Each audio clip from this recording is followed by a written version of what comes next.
Hello, I'm back again, and this is the third night in a row that we've had some really nice skies. They're clear skies. The seeing hasn't been all that good up until now, and um, the forecast for seeing for tonight is pretty good. So we'll find out. As they say, we will see. Um, so let's go on over. Well, before I do, I'll tell you what the plan is. Um, the plan is to kind of take a look at the moon while we can, and then I'm waiting for Saturn to climb just a little higher and Jupiter. Then we're going to head over to Saturn like we did last night, start imaging, and once I get an image sequence started, then I want to boot up the other telescope and go to a planetarium software program like Sky Safari. And I got to decide on what I'm going to image. And once I decide that and get that going, then I'll head back to the other telescope and plan on putting that on Jupiter and starting a long series of Jupiter AVI files. So be imaging Jupiter really as long as I'm live, and don't know how long that's going to last until the coffee runs out. The allergies won't go away. So I cough, I hack, and I talk. Something else. Oh, and we might as well go and look at IC1848. I got all the data I planned to get, and I stacked all the images. I calibrated, I registered, and I integrated those images so we can take a look at them. I won't have time to process them live, but we can take a look at them and see if we're going to be dealing with good data or bad data. And also, during some of the imaging time, some of the time that we're locked on to whatever we're going to target with the wide field, and while we're locking on Jupiter or Saturn, we'll visit some of the Jupiter and Saturn AVI files I took last night and maybe the night before. Last night was better seen, so we'll probably just pull up a couple from last night and process those and see how they look. I've already looked at one, so, but it was the first one, and seeing got better throughout the night. So we'll take a look at the first one in the middle, and maybe one towards the end of the evening, the imaging evening for me. So with that, let's head over to our head outside and beam up the moon where we are already. And let's see what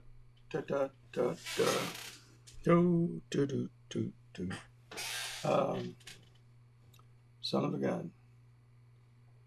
I have to go find my phone, and while I'm looking for my phone, which I want to do in just a minute, it's probably in my truck. I'm going to find a cool place here on the moon and take a few images and then go find my phone. Okay, let me see here. I lost my hand controller. There it is. Okay, let's see which way we want to go. No, we want to go, let's add some light. And let's head towards the shadow side. The moon's getting awfully close to being a new moon.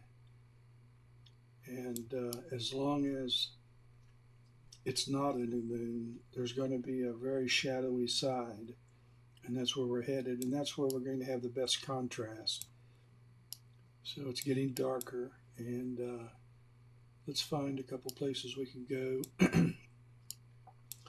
and find a cool place to image.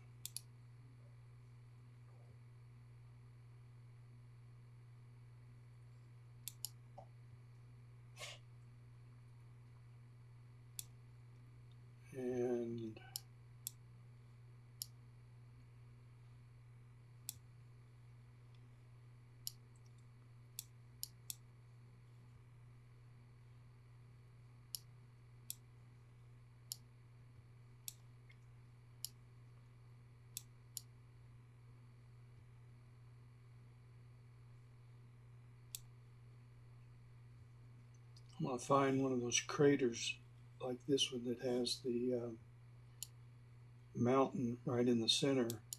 See if I can find a bigger one and get a picture of it. My mount's behaving crazy.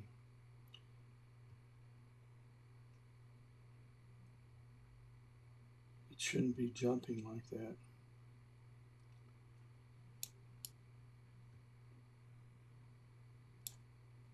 I don't know what's going on. Let's go east a little bit.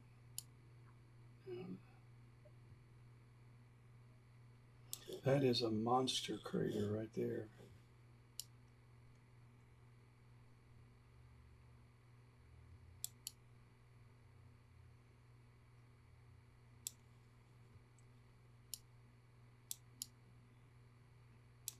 I don't get that. Let's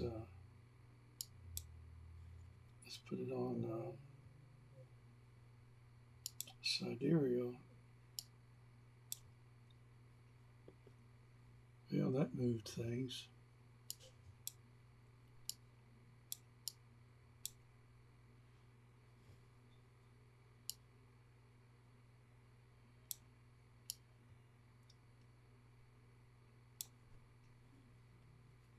Okay.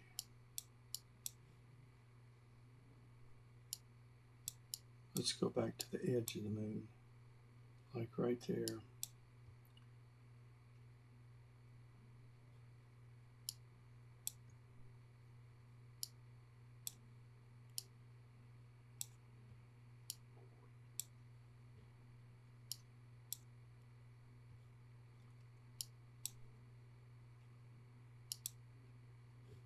And it is almost, it's getting awfully close to being a full moon. It sure is.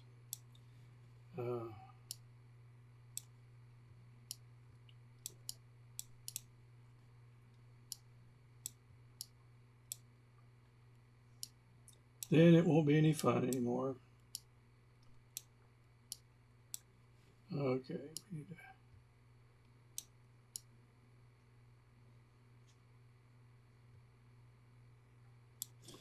There's one there. I think that's the one I was looking at just a few minutes ago.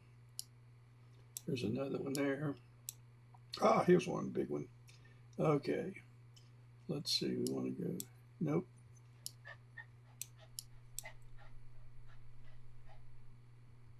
All right. Let's set this up for a. Let's do 1,000 frames, and while it's doing that, I've got to go find my phone. So we're taking 1,000 frames. Be right back.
A little bit of chemical in there that your face does not like. Very possible.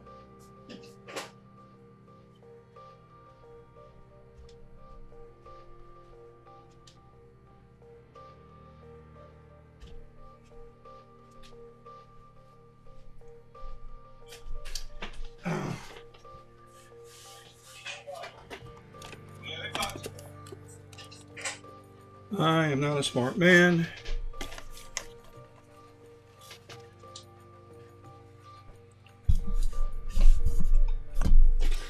I should have got more coffee while I was downstairs.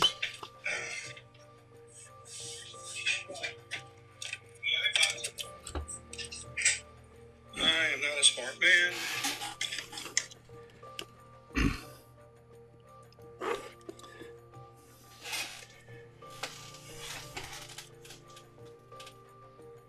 Okay.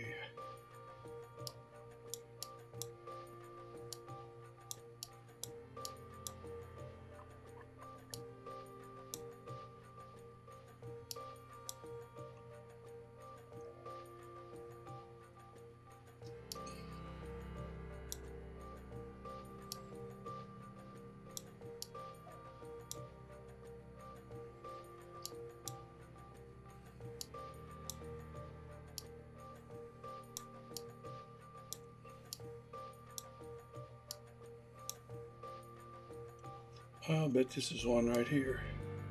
Yep. There's another one.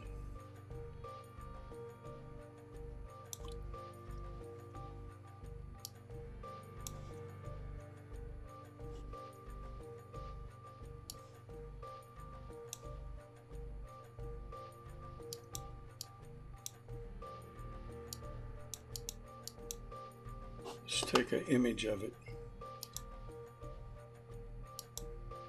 Okay.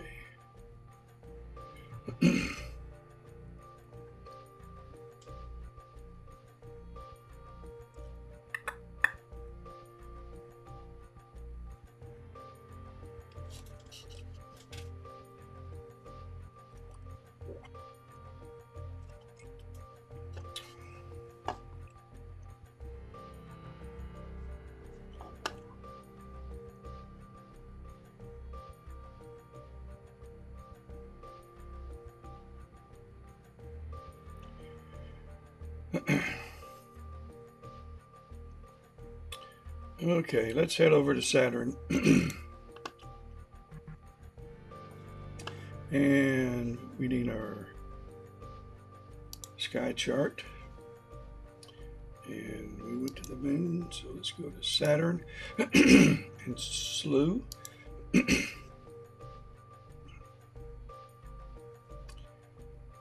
headed there. And we're going to have to center it. So let's move west and north.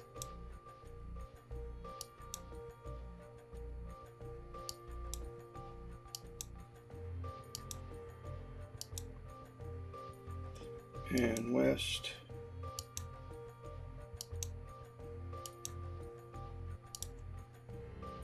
And maybe north a little. That's good. That ought to be close. Let's see. We're going to need to run the gain up. Yeah, there we go.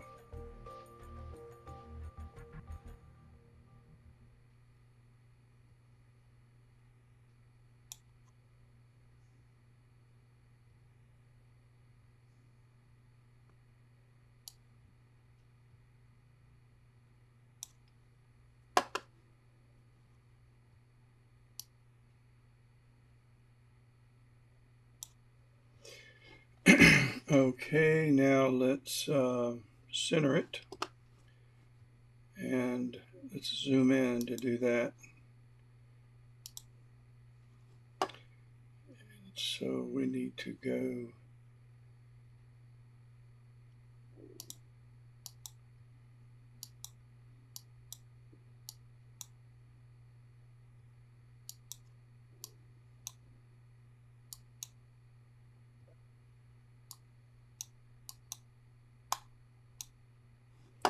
all right, now let's guide.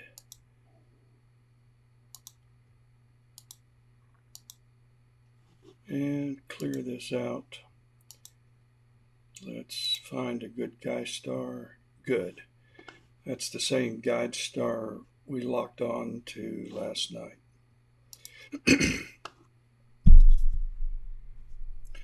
So we're out again tonight if you're just joining. And we went and paid a visit to the moon, didn't stay too long, took a few images of the craters that have those mountains right in the center. and we're going to start imaging Saturn, which is right now isn't showing very good scene. But it's early in the evening, we're low on the horizon, and so seeing conditions hopefully will improve as we move later into the night. They usually do. If they're going to improve, they'll improve in the 10, 11, 12 o'clock, 1 o'clock range. So let's set up a series. Let's first make sure we're connected to a working directory, file names, and let's go to create a new directory, 10, 6, 22,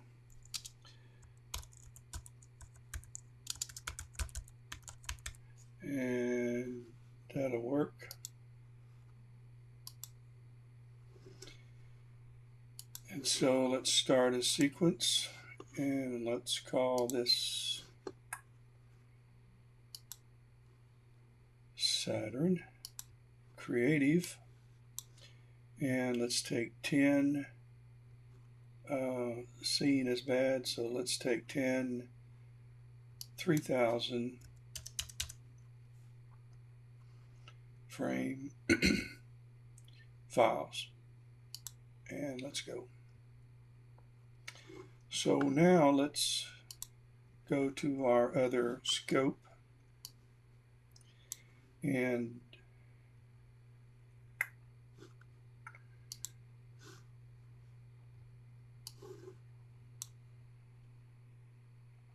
let's decide what we're going to do here.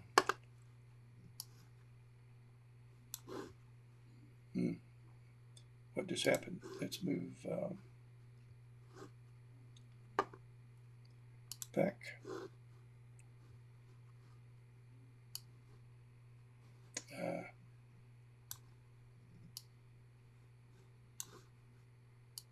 I'm moving windows around, so hang in there.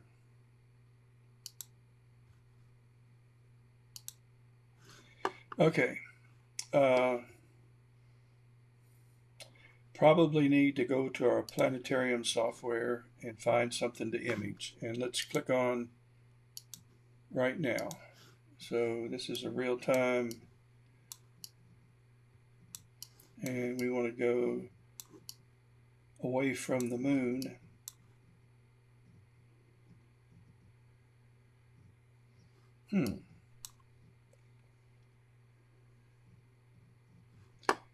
We were doing the heart and soul. I'll tell you what, I never did. No, I don't want to do Andromeda.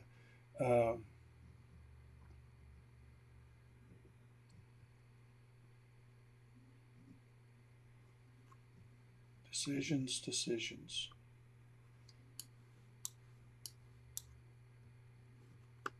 We did the heart and soul up here. Not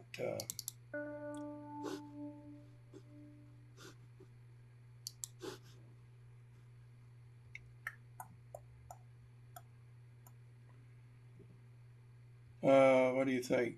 Let's do this. Let's go here to NGC 7822, and let's set that up. All right, made up my mind. NGC 7822. So let's bring up our, let's get rid of our sequence. In fact, I got to do 1 second. I want to I want to set up a new sequence with a profile. I'm going to use the 1600 camera with a 70T refractor and an 80 reducer, so that's the gear I'm using. So now let's go to Tools, Framing, and Mosaic, And let's put in IC1848 and fetch it. I know. There it goes. So it's searching for a model of 7822 so I can frame it. There you go. And I'm going to frame how we're going to image it. Do we want the top part?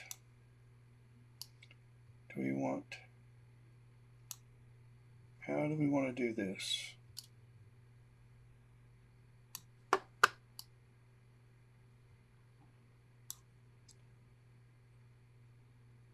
I think this probably would be better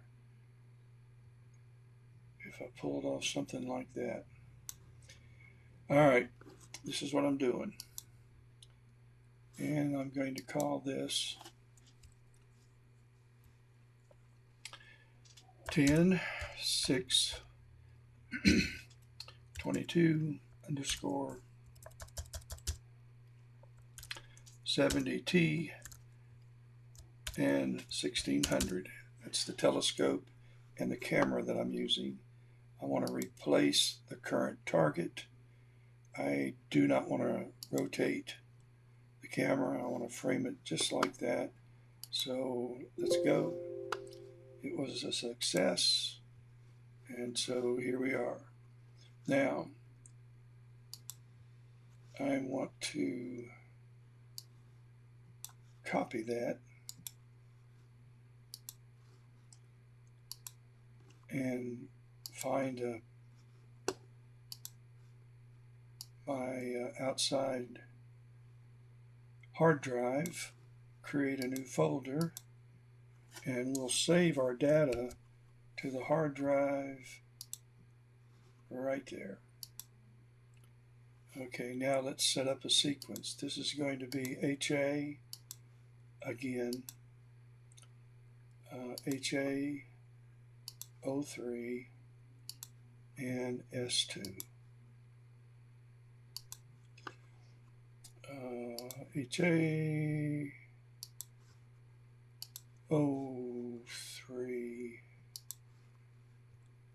and S2. Let's go ahead and cool the camera because we can get started right away on this. Let's do 240-second exposures, and let's try 30 and see how we do. Okay, let's first let's bring up our outside camera. Let's turn that on.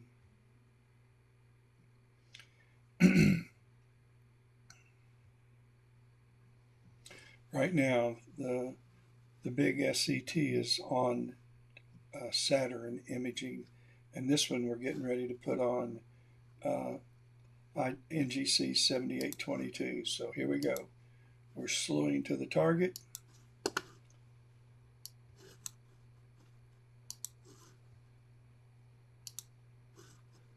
And there it goes.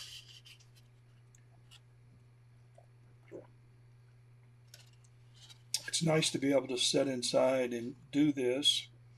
Okay, it's found it. Now let's center it. Hope we're not in the trees.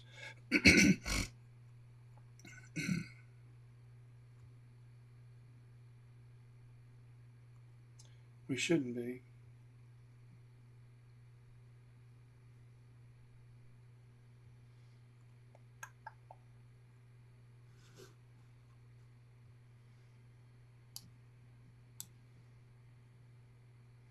Looking good, still imaging along. And we were off this much last night, and an airplane went by last night too while we were plate solving. There were 3109 pixels off in RA and 767 pixels off in declination. It is what it is.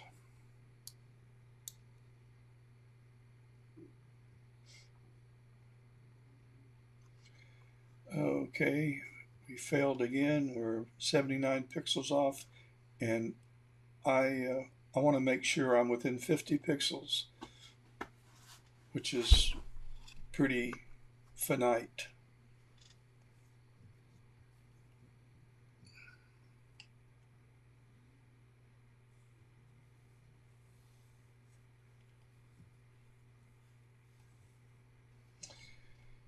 That should do it.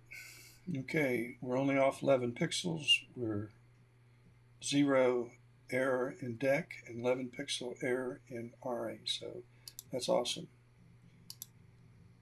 And we'll close that out.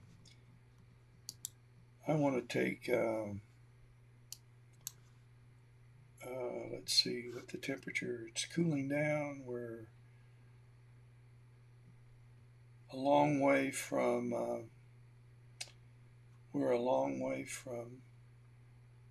being at minus 15. So let's take a 240.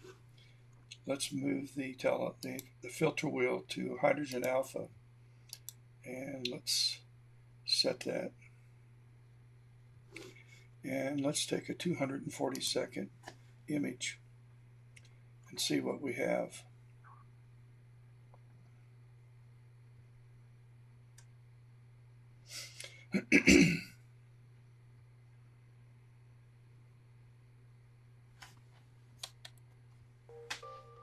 And while that image is being taken, I'll go ahead and start the guiding.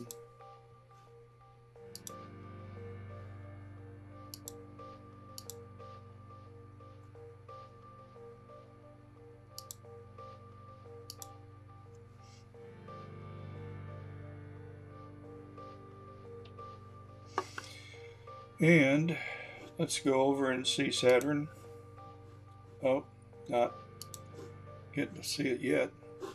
We have 2 remaining in this first 10 movie file series.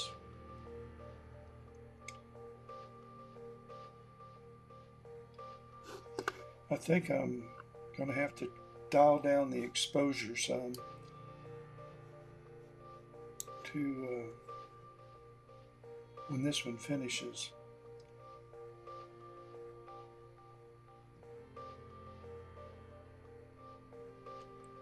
I am overexposing it.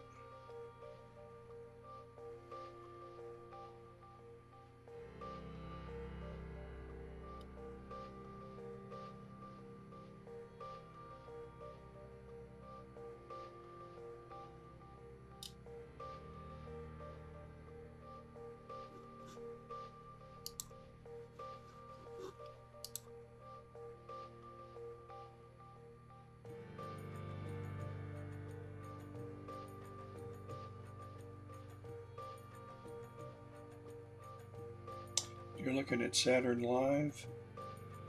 We're imaging. We have 1 remaining in the first event. We're going to do about 6 or 7 events, which will amount to about 60 AVI files of Saturn over the next hour.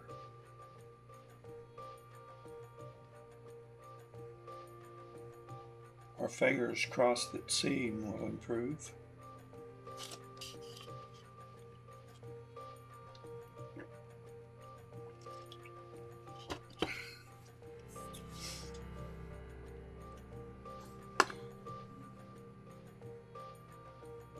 We'll head back to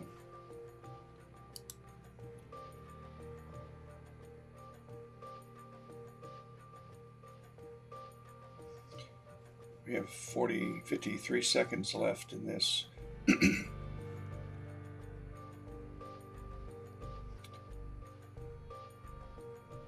our camera is cooling down now. We're at -4 Celsius.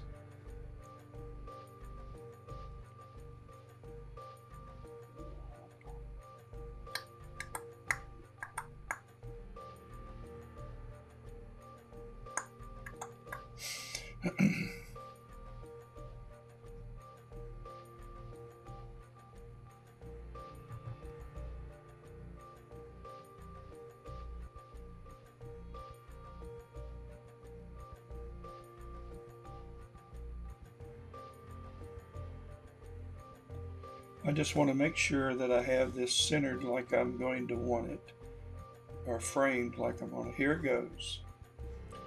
Okay, yeah, that'll be fine. Let's stretch it. Let's stretch it some more.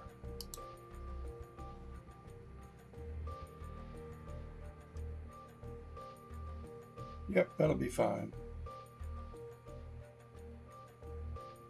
Okay, so let's go ahead and start it. And hang on. Run the sequence. Yep, it's cold enough. It's going to plate solve, run autofocus, plate solve again, restart PhD, and then start imaging.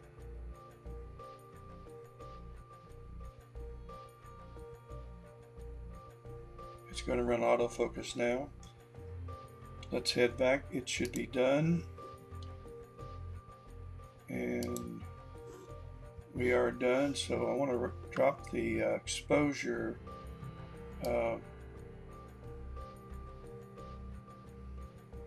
to about there.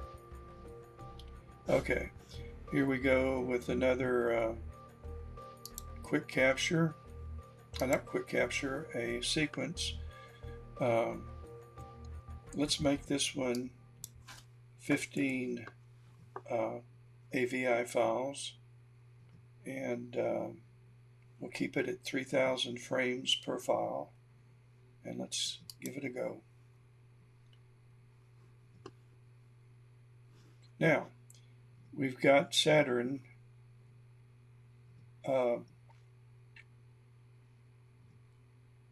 in beginning stages of a 15 AVI file sequence, and we're starting up. Let's just make sure that gets to the target and imaging begins. Then we're going to go look at some of the targets that we shot last night, last night specifically. And we'll look at, I'll open up Sequence Generator Pro, and we'll look at the deep space target I took last night, IC1848, and we'll do some really quick processing just to get an image up. And then we're going to open up Jupiter, Saturn, and process a couple of those AVI files and see if we have a good picture of the Great Red Spot, because I do plan on doing a time lapse if those Jupiter files look okay. So I haven't looked at them. I don't know. I have ran them through Castrator, so they're ready to go through AutoStacker and Registax, and we're going to do that. So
Okay, I'm going to head over to, we've ran all these programs through Castrator, and now I'm going to open up AutoStacker, and I'm going to go find my Jupiter images. Here they are.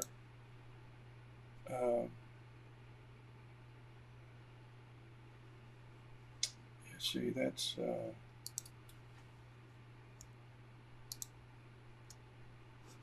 whoop.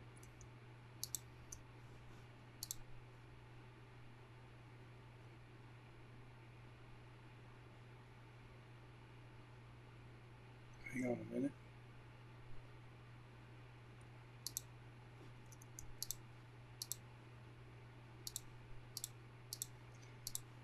These are the ones that have been processed in Castrator software. So I want to open these and start running them through AutoStacker.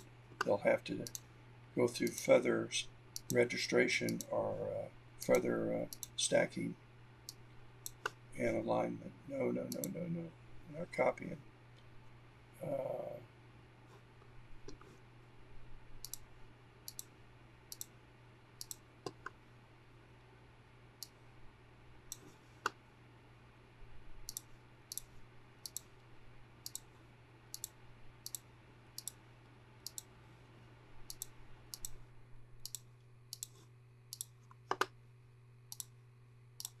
Okay, we've got them opened up, and let's find a good, you can see the great red spot. Let's find a good, oops, I found one. There you go. And let's use this one as a reference frame. Let's analyze it.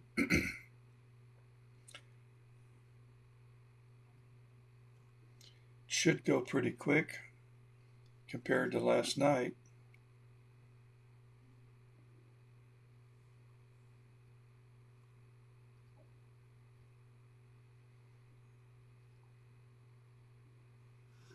And then let's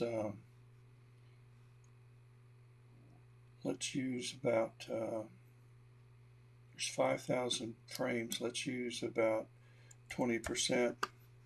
Oops, 20%. And all right, let's set a grid. That works. And we've got everything we want here ready, so let's stack. So we're now going to put these, I don't know how many files it was. It looked like somewhere around 30 or 40 files through AutoStacker. And that's going to take a little while. And while that's doing its thing, we're going to go back and just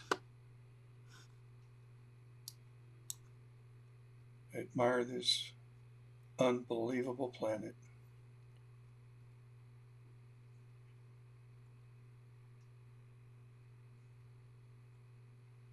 Fingers crossed we won't have issues with clouds tonight, and that we have decent seeing.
Welcome, Sharon West.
We ought to have several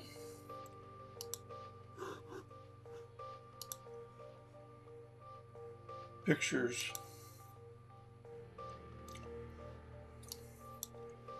and we do of NGC 7822, and there we go. We have an airplane cutting through this one. So this is hydrogen alpha. We're on a new target. Last night we imaged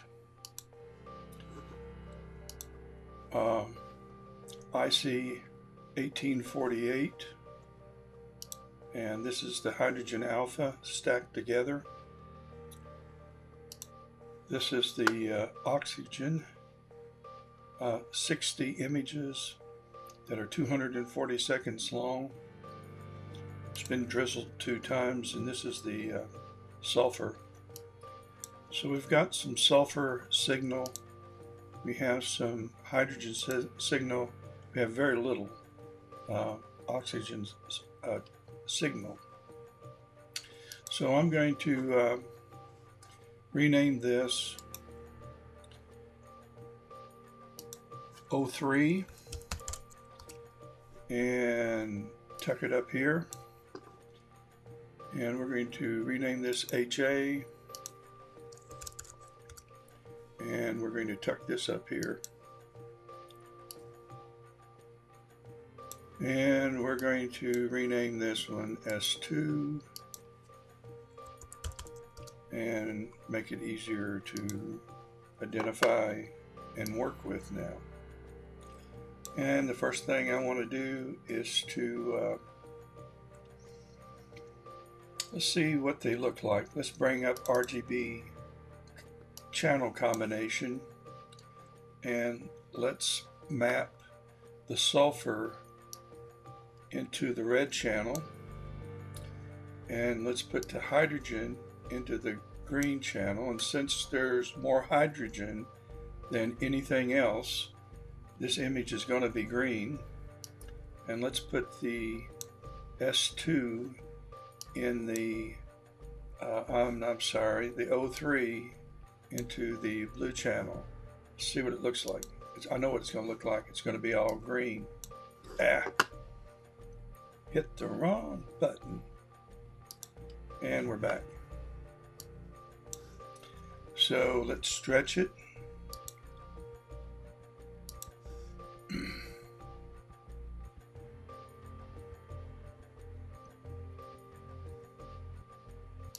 And that's the Heart and Soul Nebula. It requires a lot of processing. We have a lot of gradients, but that's the starting point. It needs to be cropped. The stacking artifacts are showing up here, so it needs to have about a 5% crop all the way around it. And this is the Hubble palette. It needs to be color calibrated. I need to run a noise reduction program, and that is what we'll do. Let's go back and see Saturn, and we finished that sequence, and it's time now to run. Let's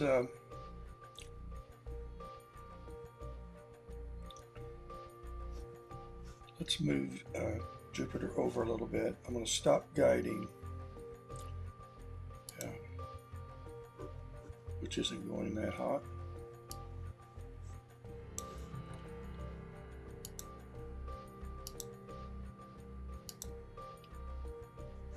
And excuse me, got to get rid of these allergies. And let's see, we need to go south a little, and east, and west, and north.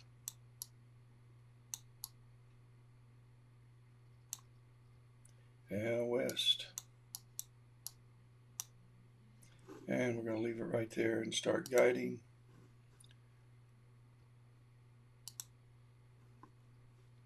It's clear.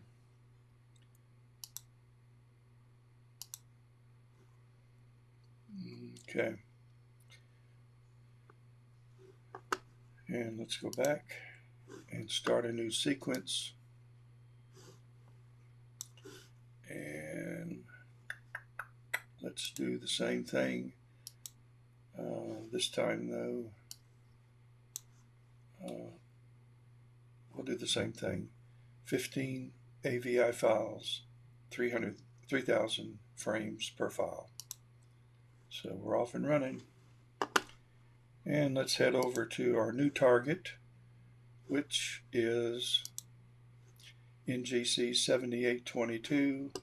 And we have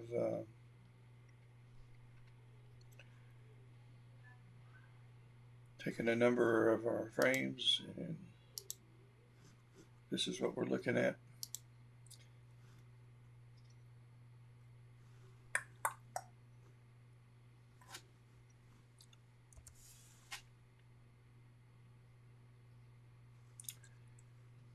And so we'll head back to Saturn.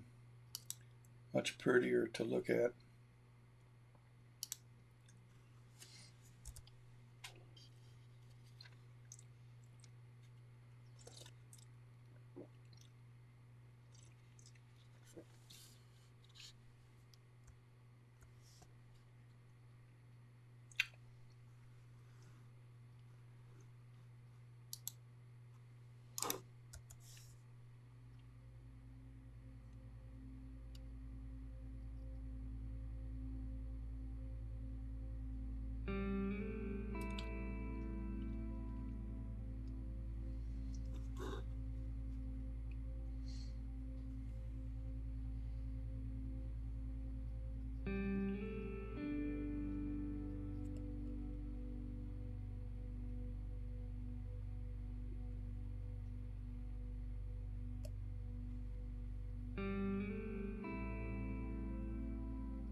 Hey Siri.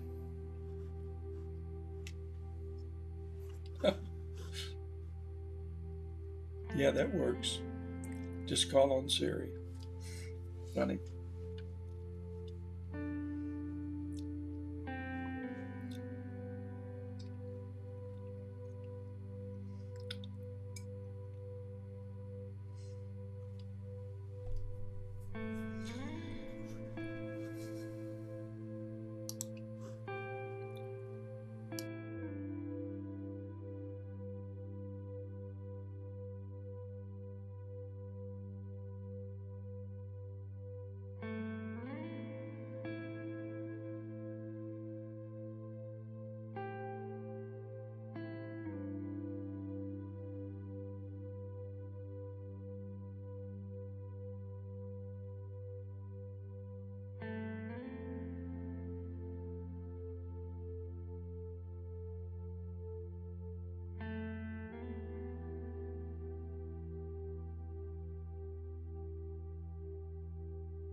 Pretty majestic looking planet.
We have 7 remaining in this event.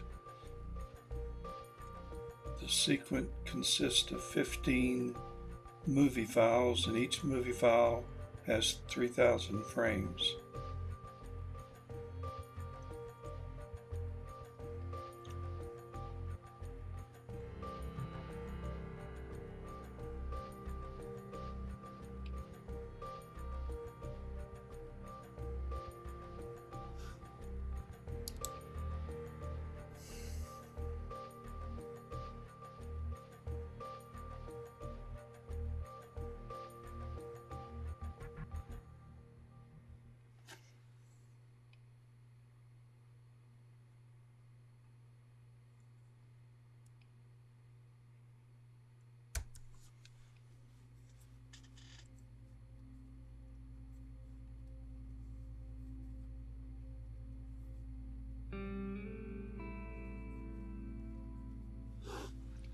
And we'll go over to the other telescope and see what's cooking.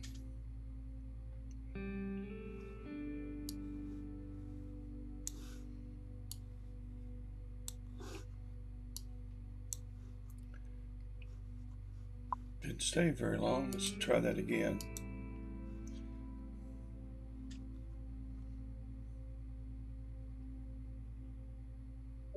There's a new one.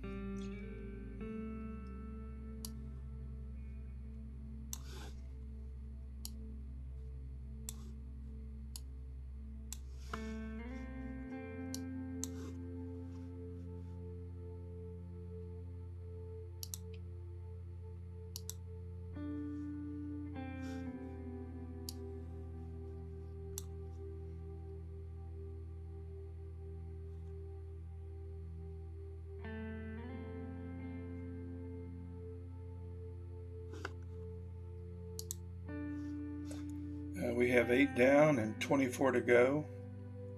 5 hours and 27 minutes of imaging time left. Let's bring up our planning software and see what time it transits. It transits at 12:30, about right there. That's when it hits culmination. It's going to go up until transit, and it'll start to set. Right now it's 49 degrees altitude, and at transit it'll be 57 degrees. We'll stop imaging about 5:30. I'm going to right click regardless of whether we're finished or not, because we're going to start getting some of the sun's light influencing the image about 5:30.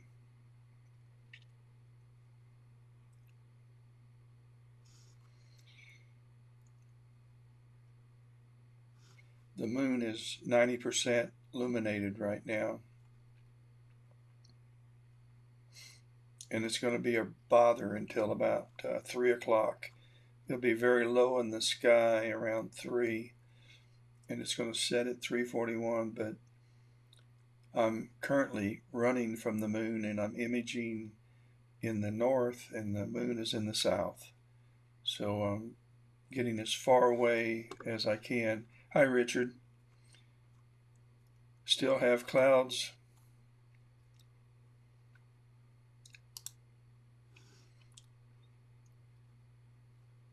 We're on Saturn, and we've got a new target.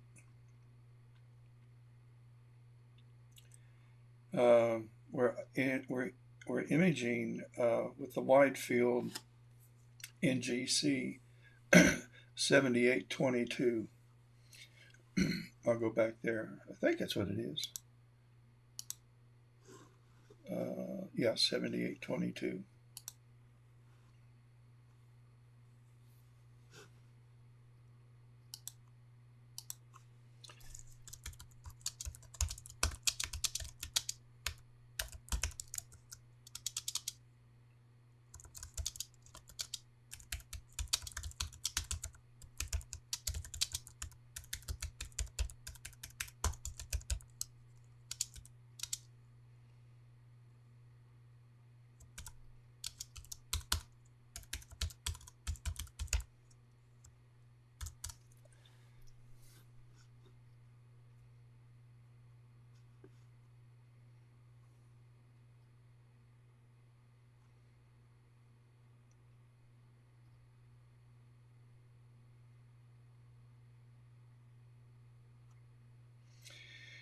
Okay, I think while this is, let's see how many we have left. Well, I'm going to head over to AutoStacker, and I'm working on some of the lunar images that I took last night. And so let's let's process one of these, and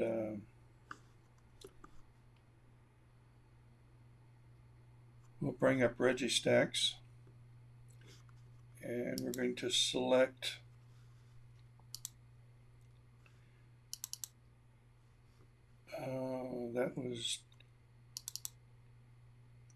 that's tonight. I don't want tonight. No, that's right. Okay, we've got Jupiter, and we've got a 20% stack, and so let's bring the first one up.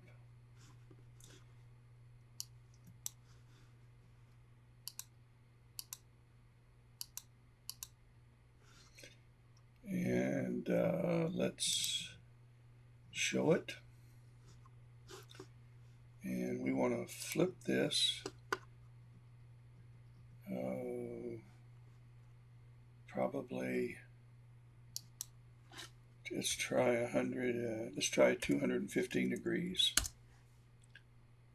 No, wrong. So 180. Still wrong. Let's just move it about there.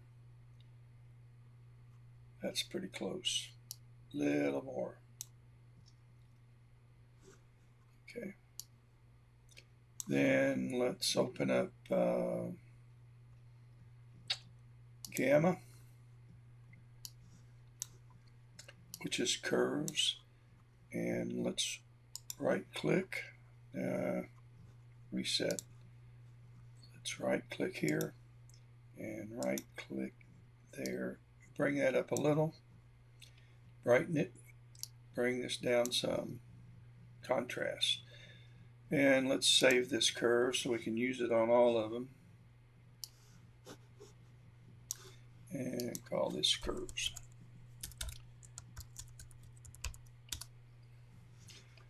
And let's see, we're at, let's try 285. And I got to remember that. No, I don't like that. I want to go,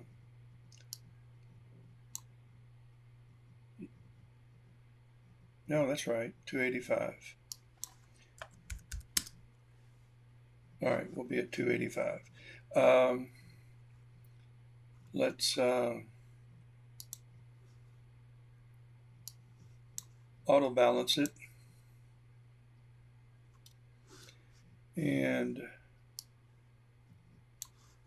let's load one of my schemes.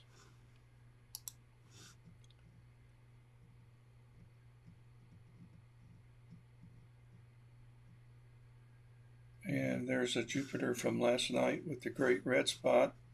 Let's bring up the histogram, and not the histogram, or not the RGB, but the histogram. And let's bring this up to about there and stretch it. That looks better. Let's close that out. Let's try to manage some of the noise. Let's go here and here and here.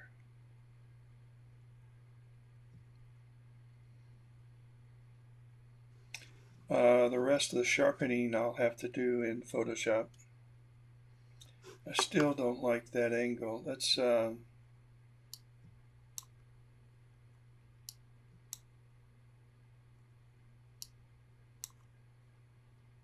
do that. And that's 306. Let's try 307. I got to remember 307. Okay. Let's do all.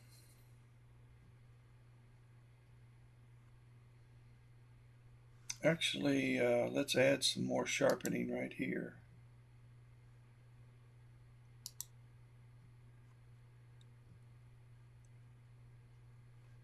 And let's go down to this layer and this layer.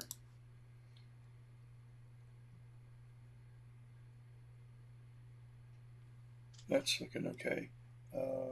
Check on this computer. Okay, let's do all and save. And we're just going to call this underscore REG. And that's our first in a time lapse. So good. We're going to go ahead and let's see, I want to save this scheme, and I'll call it 10.5's Jupiter aggressive for yesterday's image. And we can close this out now. I must have opened two of these, and AutoStacker is continuing. I took, I think, 90 Jupiter images last night, 90 AVI files, 5,000. Are these 5,000? Yeah, 5,000 frames. So, and I really think that the Richard, you need to get in your car and head to Spartanburg. We were going to have take 2 days to get here. We're going to have next week. We're going to have good weather. We're going to have a few clouds this weekend, but it's still going to be good enough to image. So you need to head on down to Spartanburg, and we've got an extra bedroom. Bring your significant other, crash, put your telescope up, and have some fun and enjoy the deep south. We serve grits with breakfast,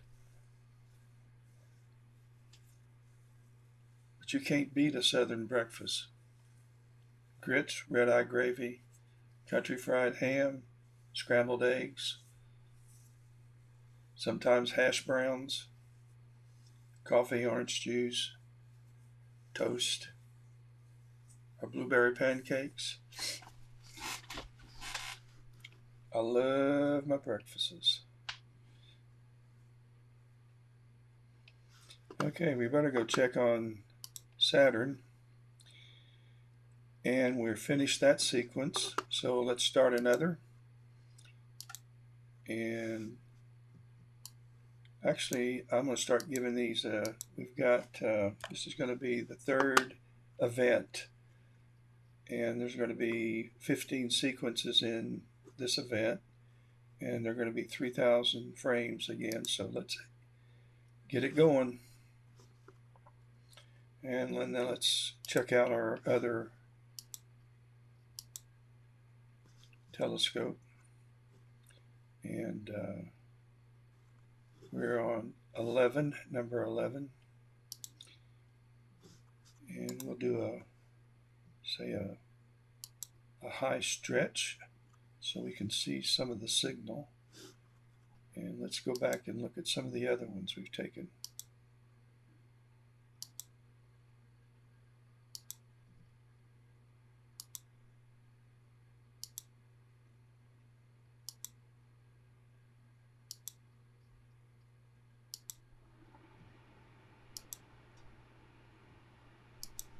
I think that was the first one.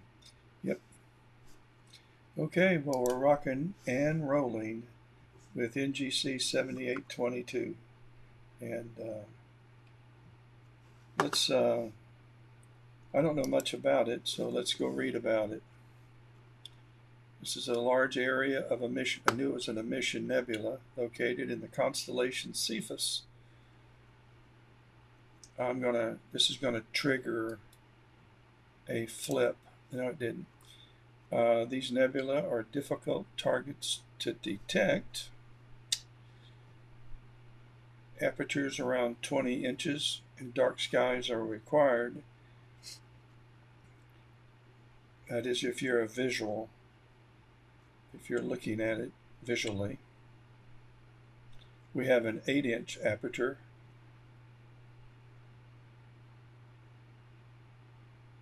It's a glowing star forming region and it's 3,000 light years away.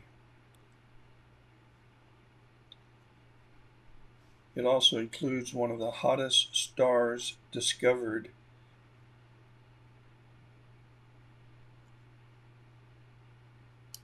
That's pretty cool.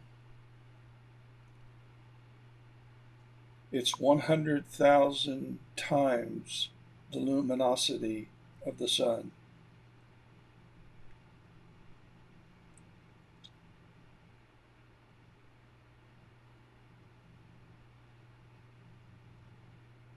It says that the stars could be forming by gravitational collapse inside the pillars that are built inside this nebula.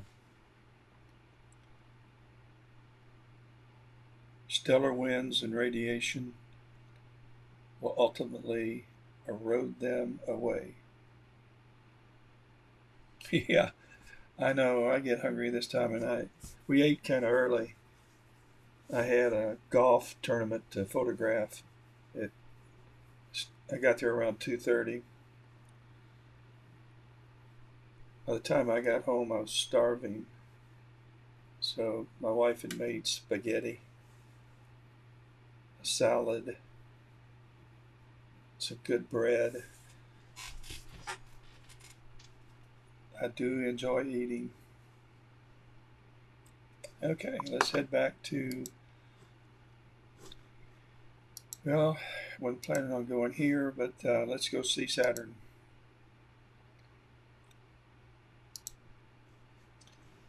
Takes a while to get there because I got to kind of rotate through 3 laptops that I have working right now.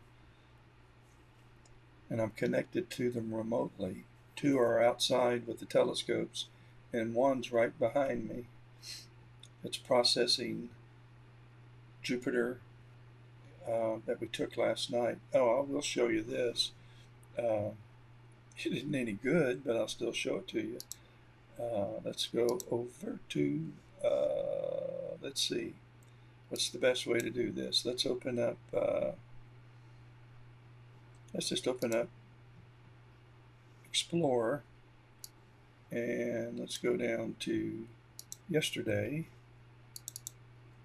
and the moon, and I took, here is, we'll open it nebulosity. So here's a picture of the moon that I took yesterday. And like I said, it isn't all that good. I took a bunch today because, not a bunch, I took 3 or 4 of the craters with the mountain smack dab in the center. And I'm going to pose the question to our astronomy group. What is that? What causes that? Because they're everywhere. All kinds of craters with, there's none in this image. And I guess that's the only image I took. Good for you. Friday and Saturday are not going to be that good for me. And we have family coming up. My son and his bride will be up here Saturday sometime.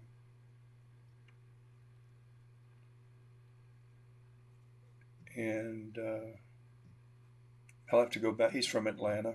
I'll have to go back Sunday. So I may not even go outside Saturday night. And let's head back to Saturn. We can go back here though, and let's open up the Jupiter that I just took. See, did I process Saturn yet? Yeah, I did. No, I didn't.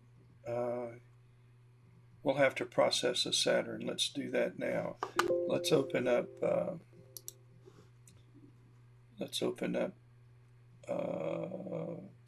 Registax. And select, we have to go to the Saturn folder,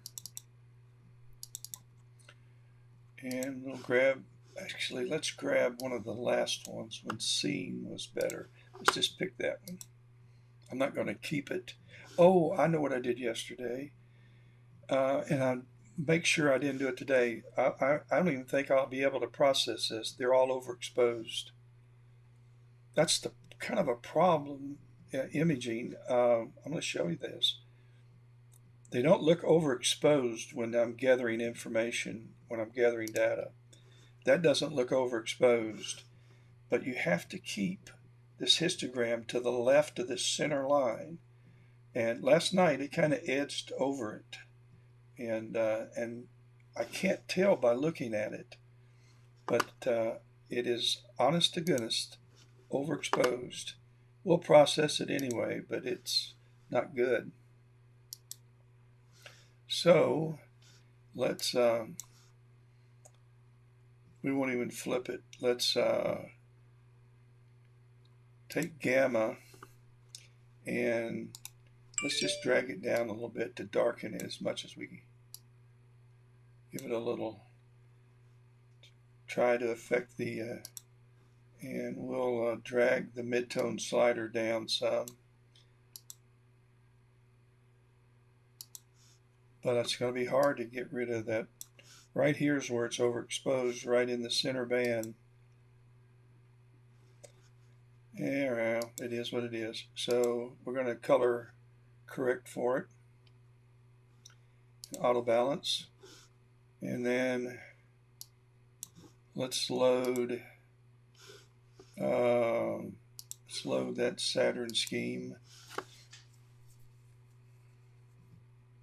Not good for the I thought we had some pretty decent scene towards the end of the, not real good, guys.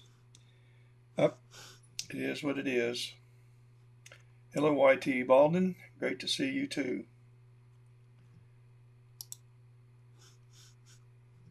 We're not saving them. And there was the moonshot from last night.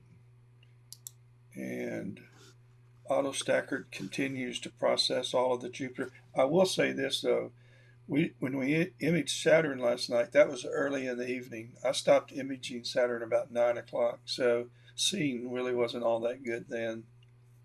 And I did the same tonight. I stopped imaging Saturn about 9 and went over and started on Jupiter.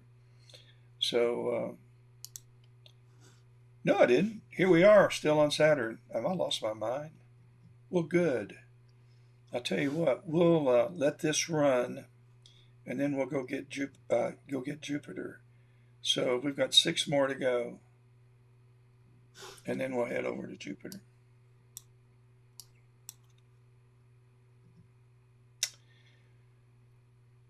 YT, I've been on. I've been able to stream for the last 2 nights live imaging. I'm trying to decide if I'm going to go photograph a football game tomorrow night. I'm going to kind of see what the skies are doing. I've got a backup photography that'll go cover for me. So I don't have to go. And he's good, very good at it. So I don't know what I'm going to do. If the skies are going to be as good as they are tonight, I'll stay home probably. We just don't get that many clear sky nights, and when we do get them, it's this time of the year. I wasn't able to image, but 2 nights I think it was this summer, maybe 3, because of the daily and nightly threat of a thunderstorm, and of course clouds. That's life in the South.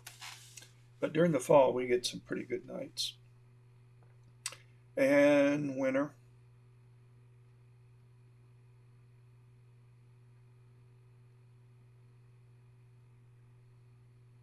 So as soon as this stops, this sequence or this event, I'm going to slew over to Jupiter, and we'll start gathering some AVI files on Jupiter. Scene's looking pretty good. It's kind of holding. I see some bands, so I'm really feel pretty good about Saturn. And when I get to Jupiter, I'll be able to drop the gain down a bunch. That's the problem too with my telescope power mate combination. I'm at 5,080 millimeters and f/25. So I'm working with a very slow frame rate. I think it's like 30 some frames per second, which is better than last night, but my gain's in the 300, and that just brings on a lot of noise. If I drop the gain down and raise the exposure, I'm down to 8, 9, 10 frames per second. And it would take forever to get 3,000 frames. So it's a balancing act, a trade-off. We have one remaining, I think it said, and then we're going over to Jupiter.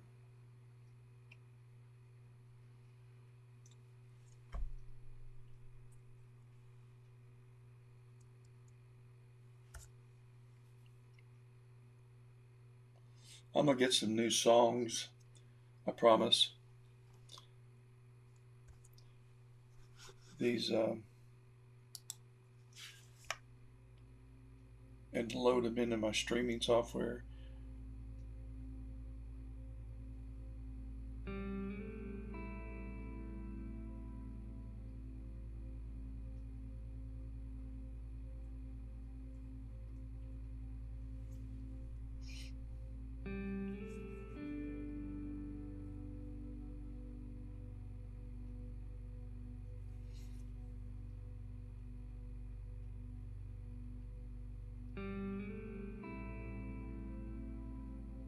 Oh, 2 remaining.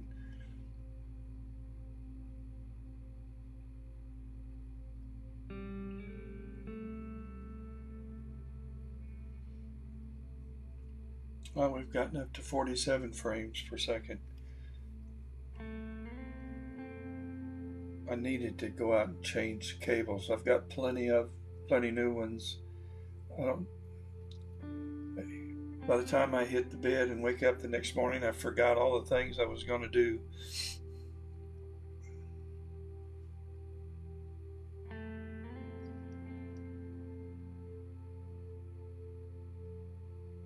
Need to start writing myself notes.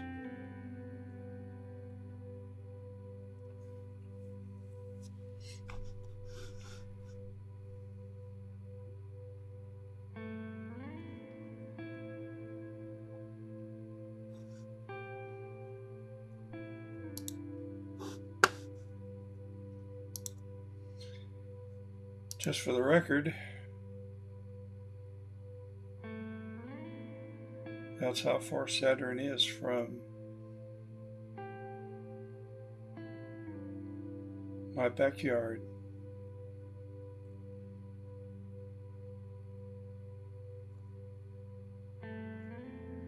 It's a good trip.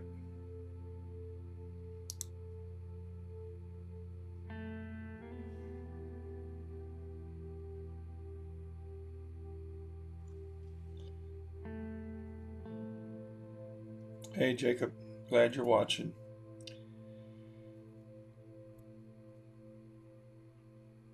Oh, Jack.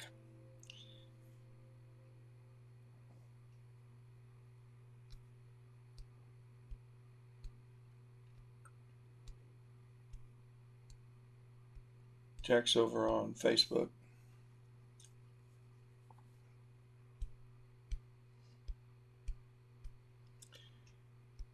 Okay, we finished. And so we're going to bring a conclusion to guiding. No point now. And we're going to bring up our planetarium software. And we're going to go to Jupiter. And here we go. Fingers crossed.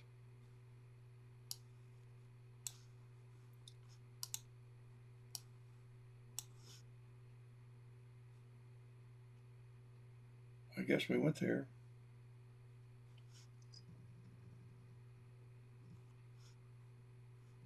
Oh, I've moved this thing around. Okay.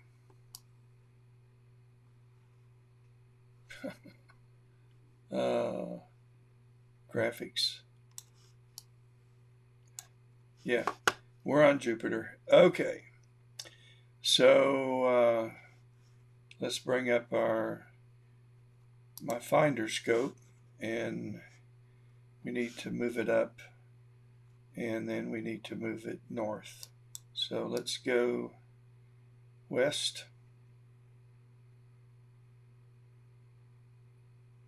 And center it in my guide camera. Then it should be centered. I don't know if it'll be centered. We ought to be able to see it in on the telescope. Probably went too far, and we need to go north now, which is left.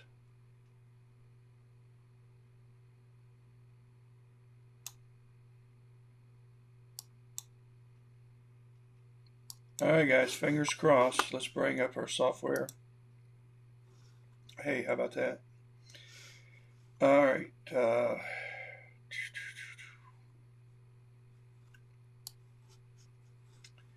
Let's move some windows around again so I can see what I'm doing. And let's bring the gain down first to drag that histogram down to about there. And that's where I am. Let's see, we're at 200. I'm going to make a 204. I'm going to make this an even 200, and exposure at 21. I want to remember that.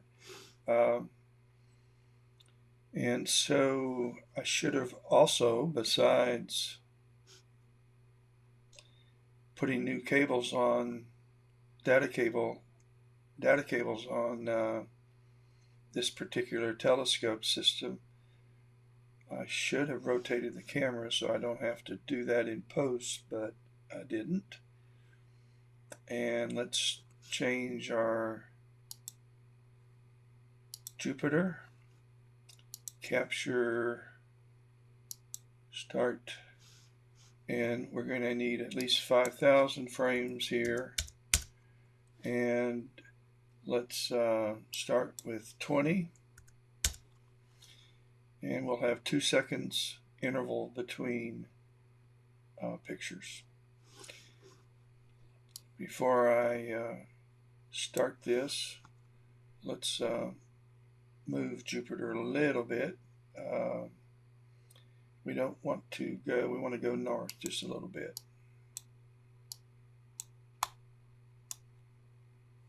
And then we're going to have, oh no, we don't either. Let's see, we want to go, no, west. I forgot this isn't like the guide scope. And then south.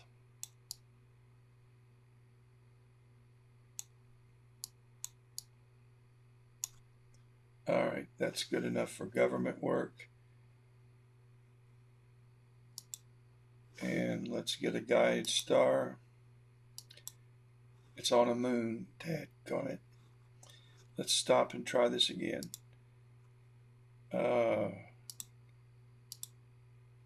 Good. Oh, it's on another moon. Oh, man. I hate it. Oh, it's going to go back and forth. Let it guide on a moon. The problem with the moons is that not only is Jupiter, and why I don't want to guide on a moon, not only is Jupiter as Earth moving at sidereal rate, which isn't the rate the planet is moving. But then you have the moons that are moving around Jupiter. So it isn't a big deal, but it is a big deal. So you don't want to guide on a moon. You're better off finding a guide star. Now, you can always manually select the guide star you want to guide on, but if you do that, you sacrifice multi-star guiding. And multi-star guiding is, I think, very beneficial. It actually is using more than one star. This is the main. I must confuse the PhD program to have a moon as the principal guide star with all these multiple stars moving at different velocity, or because of the Earth's movement, that's conflicting. But at any rate, I'm going to let it just do its thing. And can't be any worse than the guiding I was doing earlier, though, on Saturn. All right, let's start it. And we're off. We are off and running.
Hey Siri.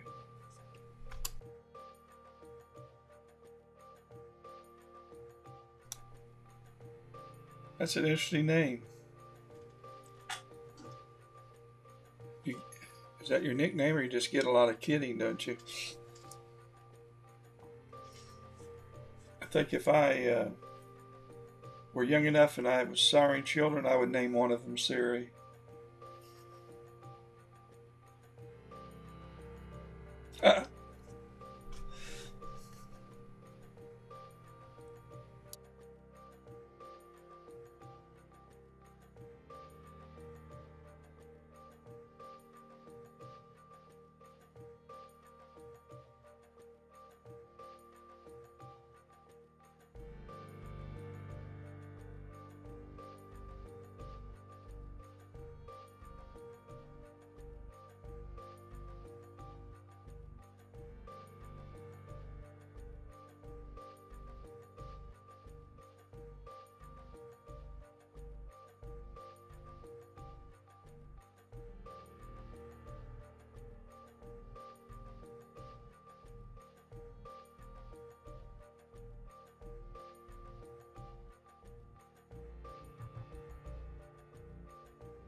Do you have audio now?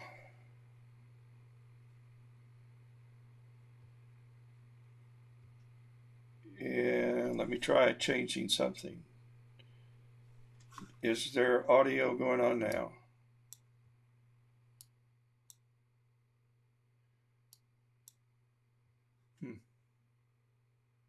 We may not have audio tonight. That'd be a bummer. I'm switching mics. Okay. Can you give me a heads up if you've got audio?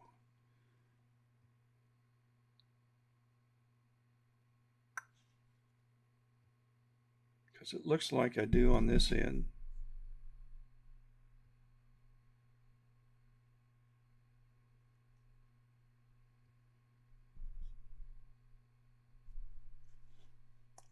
Let me do this.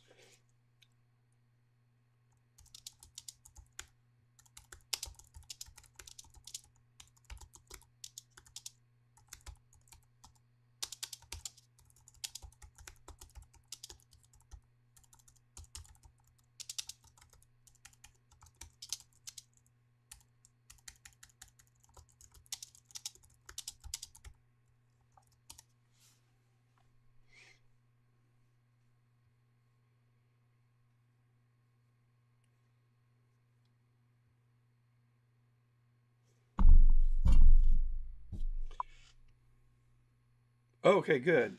It just hit me. I'm not talking. Um, of all times to not talk. I'm asking you if you have audio, and I'm just sitting over here quiet. I'm not smart. Well, um, well, what you missed wasn't much.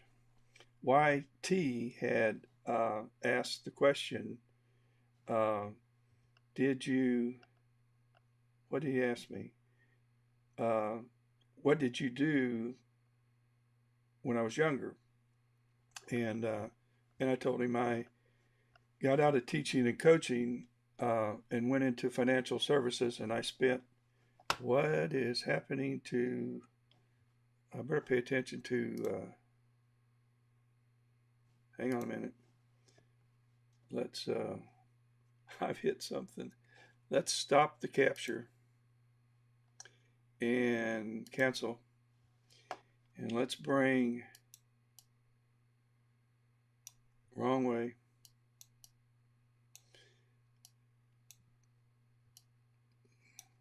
I can't do two things at one time, guys. Well, still the wrong way. I thought it was north. You'd think I would notice something like Jupiter leaving my screen, though.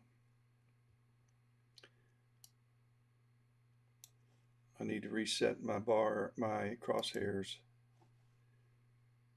I'm not sure what's, oh, the guiding's messing me up. Hang on a minute, let me stop guiding. All right, now let's go back and see if we can fix this.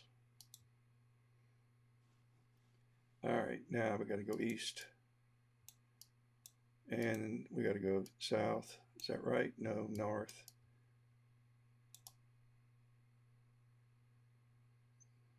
It doesn't want to go north.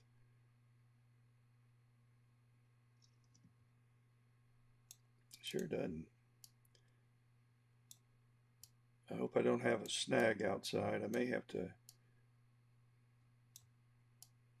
Couldn't have. All right. Now let's reset these crosshairs. What is happening?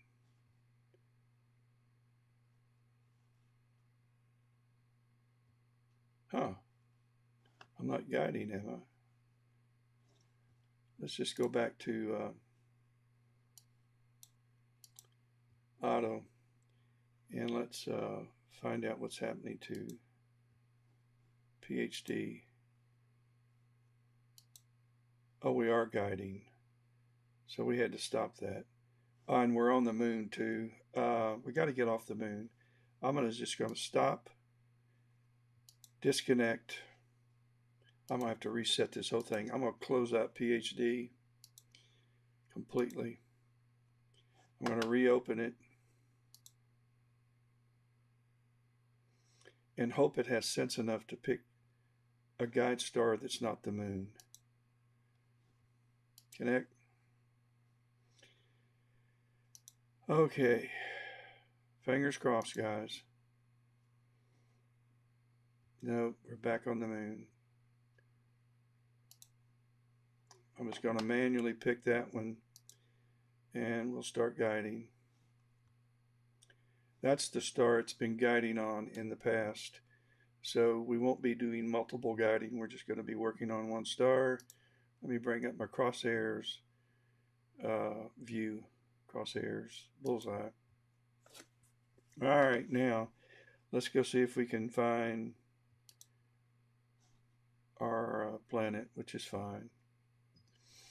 And I assume I still have sound because I am on a new mic, and we can get rid of fitting 1,300 Earth-sized planets inside Jupiter. But I was asked the question somewhere in either Facebook or in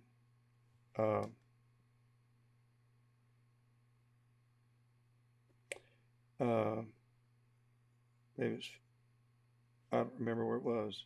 Oh, it was, I don't remember what it was or who asked it. But I was asked the question, did I put on meetings? And so after teaching and coaching, I went into financial services. I spent 43 years there. And companies merged. They different things happened. We went from Tavares, Florida, to Nashville, to Atlanta, to Richmond, to Athens, Georgia, to Spartanburg, South Carolina. And so kind of made that rounds. I said that wrong, from Atlanta to Athens, Richmond to Spartanburg, but it didn't matter. And so we had Carolina's Wealth Management Group, which was our financial planning company, and it was an arm of Lincoln Financial.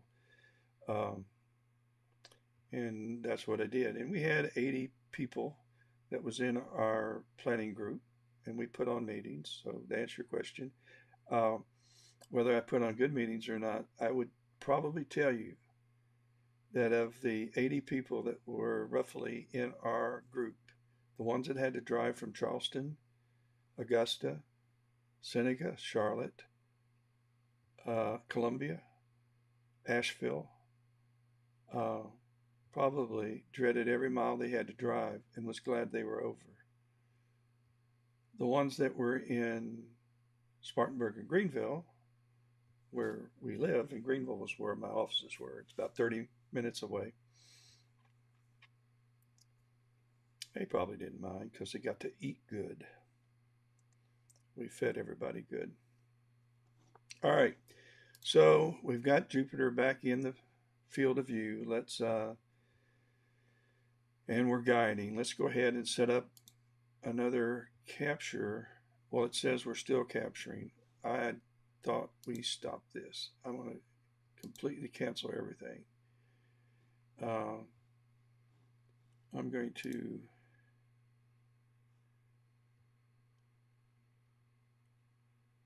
it's finishing capturing because we have to buffer. The problem right now I'm having is I've filled up this external hard drive. So I'm going to need to go outside. It's a metaphor. I'm not moving out of my chair, but I need to go to yesterday's images and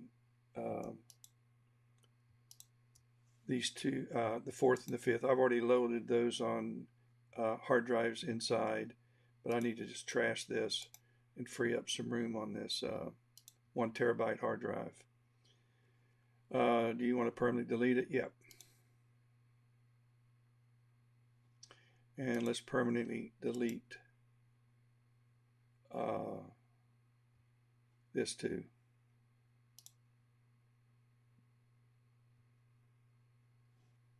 Yep. And so we're keeping today. All right, now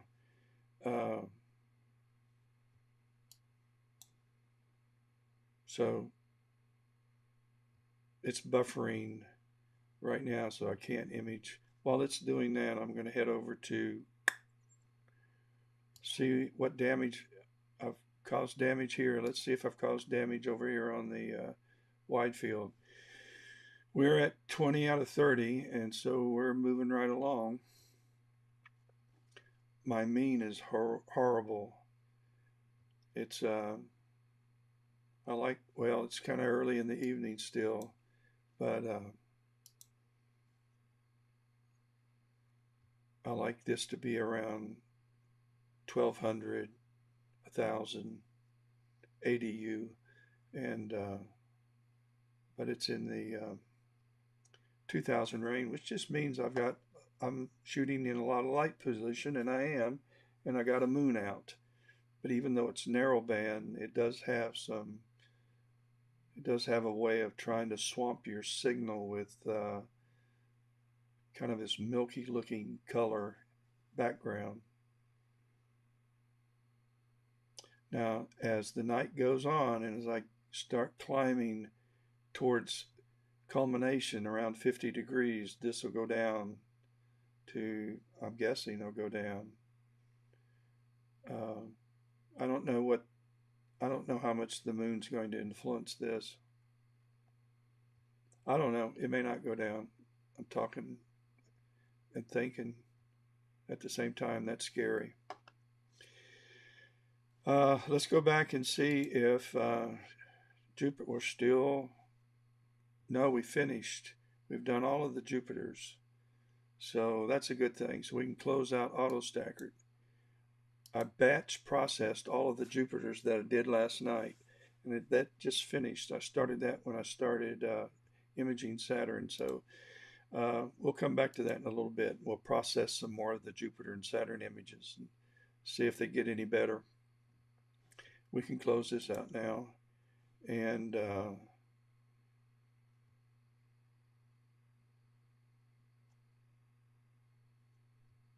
shoot, I'm just going to go ahead and force quit this.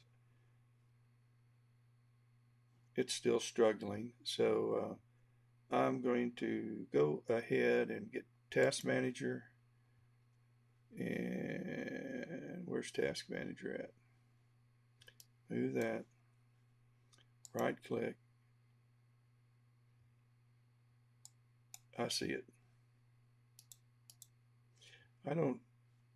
I'm such a Mac user, it's hard for me to navigate, and we're going to force quit this. All right, look at this guiding on, we're at 3.59 RMS. Compare that to this guiding. I don't know what I've done. Let's see, where's PhD at? Oh, heck. This is a train wreck tonight. Mama said there'd be days like this. So I had it.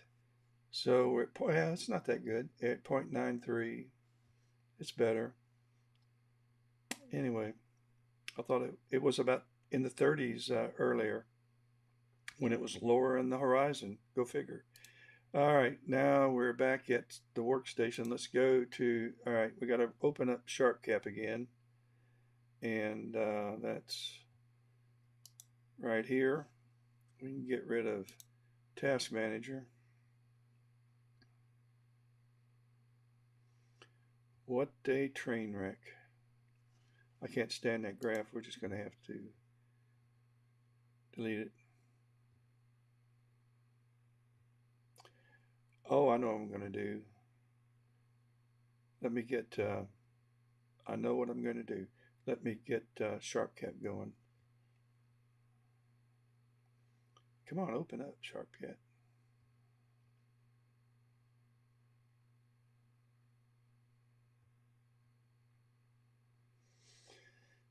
If I lose audio again, somebody message me. I'll make sure I'm looking at messages.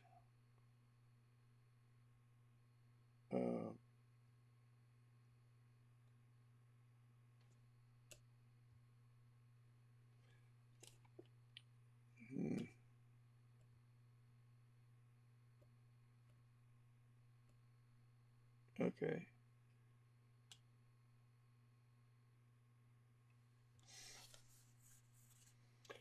I don't guess I opened it. Let's try it again.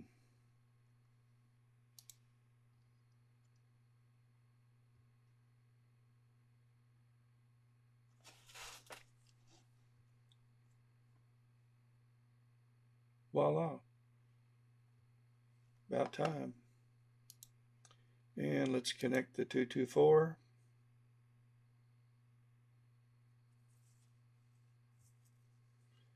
And let's recenter this. Let's stop guiding first.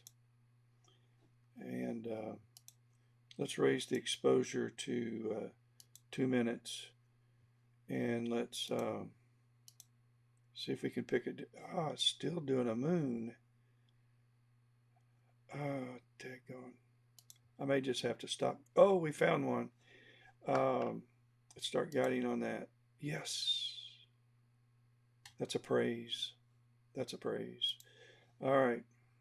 It should be better. Let's go back to, let's see where my planet is. And let's go back to auto. Let's bring up the crosshairs.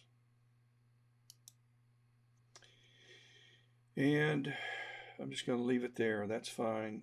Castrator will figure it out. So I tell you what, scene is looking dynamite.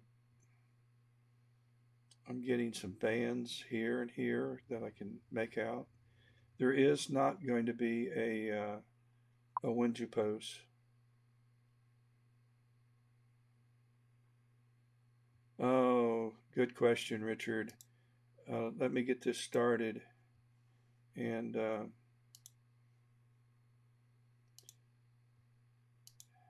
I think the question you're asking is, when did I start having my Social Security check direct deposited to High Point Scientific? I think that's the question. In 2009, my oldest son was in Valencia, California, and he went to Woodland Hills photography shop that deals also with telescopes, and he bought a Vixen ED81S and mount, and then he bought the Vixen 260L, which was 11-inch SET, and a huge mount. But they were Vixen mounts. They're very proprietary. And he sent me the refractor, the Vixen ED81S. I had just had hip surgery, and from injuries that I had in sports, and I had to have some subsequent hip surgery, and I was laid up, and it arrived. And at that time, I was still taking a lot of photography. I was still doing a lot. I had my financial planning business, but I was still, I wasn't that active in financial planning. I did a token walkthrough from time to time over in Greenville, said hello to everybody, but I was pretty much retired around 2000. I was present from time to time, but I was more not present in the financial planning side. And I was really picking up photography and doing a lot of landscape and active in the photography guild and just enjoying it, doing a lot of sports photography. So anyway, I got laid up with hip surgery. And also in 2009, I was diagnosed with lung cancer and given a year to live. And I'm a non-smoker. And the only smoking I ever did was in college when I played sports. And I don't know that I ever bought the cigarettes, but I smoked them from time to time with others who did have them. That was it. And that was 50 years ago. So I'm still here. They did surgery, removed the upper left lobe, and so I'd had some health issues. and he sent me the refractor. And I told my wife, has Eddie lost his mind? That's my son. Has he lost his mind? What am I going to do with a telescope? So uh, our home we lived in then had a 3-car garage, and over that was a bonus room, and I had it made into it was where I had all my photography stuff, and I had different backdrops, and I did a lot of portraiture, and I did everything but boudoir, passports, and we did weddings. We do a few weddings, but mostly sports, and and but I just enjoyed every facet of it, and developed a group of friends that were in photography. And but the last thing I was going to be doing was going outside with a telescope. Now I will say this: I was always fascinated by the night sky, but it'd been a long time since I was able to see a night sky full of stars, just due to light pollution, and it was getting worse. So it wasn't like you just went outside and you were in awe, not where I lived. So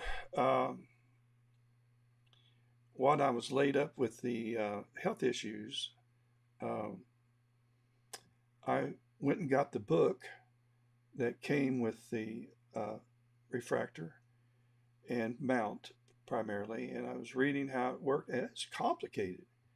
And I thought, heck, what am I doing with this thing? So um, I uh, drug it outside on the back porch, and that's a no-no. You don't put a mount on a wooden porch, and because you walk around and everything vibrates. Uh, but at any rate, I had it on the porch, and there wasn't but just a small window of sky that was viewable, and I mean very small window. And so trees just everywhere in our backyard. But the moon just happened to be in that um, field of view. Now I didn't have the mount plugged in, but I had figured out how to loosen the clutches and move it to the planet. Found the planet. It took me forever. I think, well, I know it's aimed at it. I looked through it, it wouldn't be there. And I did that several times. I thought, how do you ever find these things? I found stars, and I felt like I was swimming. I had he had some really good Vixen. I still have them eyepieces. I mean, they're good eyepieces. But anyway, I was looking through it.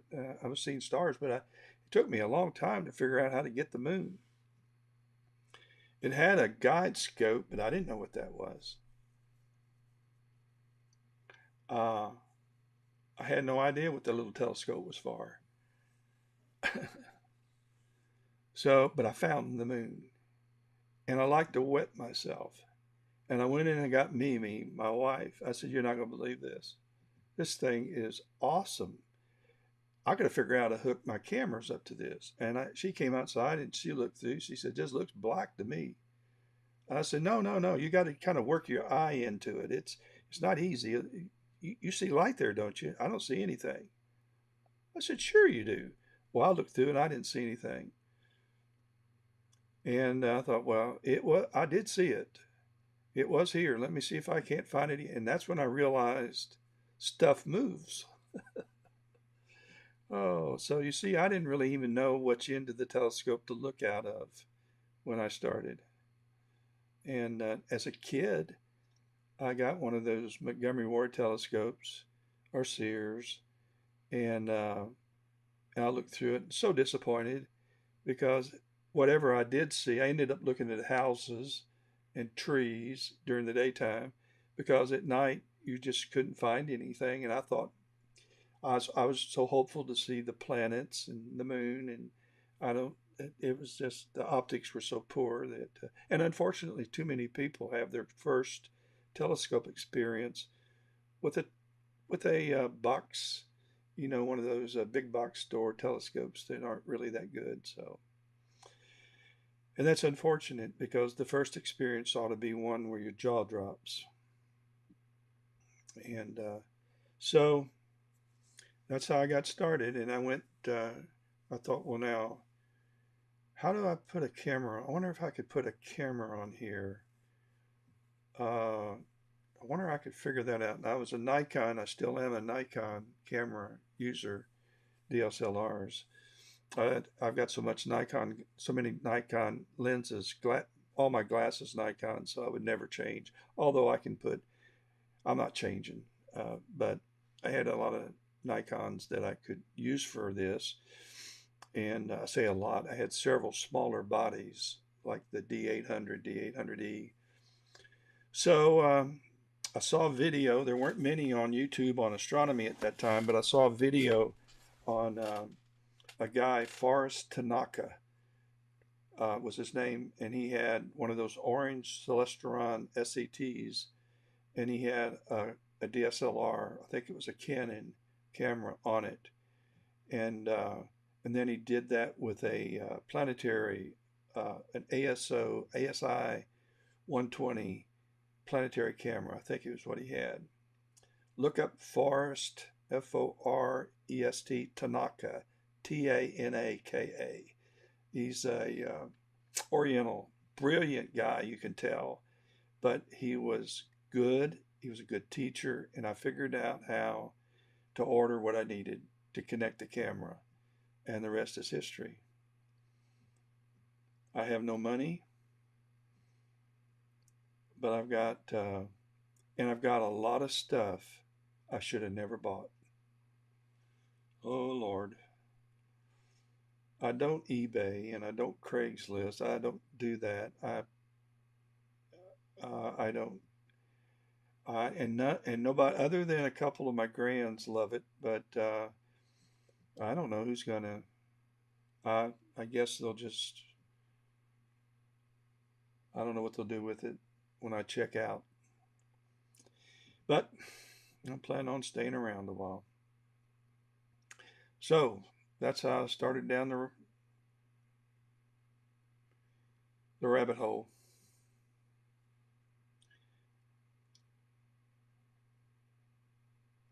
I really enjoy photography. I love photographing sport.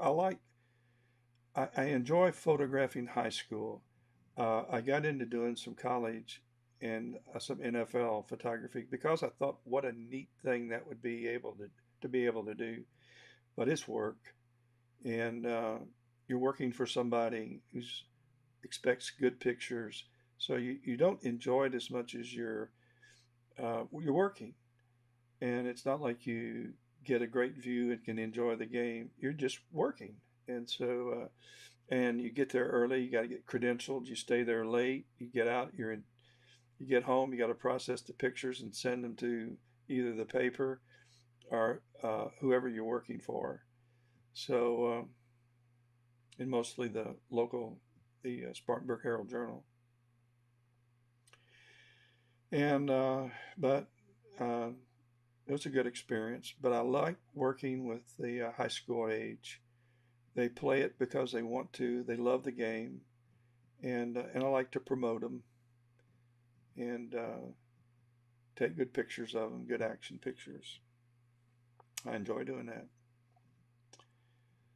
So I am the sports photographer for a local high school that has around 4,000 students, and it's huge. It's got a stadium that most colleges would die to have, a jumbotron.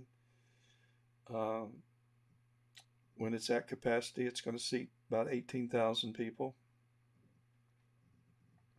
It's a pretty good size high school. It's got a freshman campus and a main campus. It's got a college and career center where kids can take college classes if they have completed their core requirements. And you can get up to 2 years of college credit. Uh, and it's accredited for state universities anywhere. So you can get the English 101, English 102, Spanish 101, Spanish 102, world history, United States history, those things you have to have. You can knock a lot of those out while in high school. Free public education. So anyway, they have a main arena for basketball and 3 other gymnasiums and a full-size college gym. You'll have to look up Dorman High School. Check that one out. You know, I've just talked myself and have no idea what I'm doing. We're knocking off another 5,000. I want to pay attention. We got 4,000 in this invested in this particular frame. Scene is looking really good. My exposure's getting too bright, but scene's looking decent.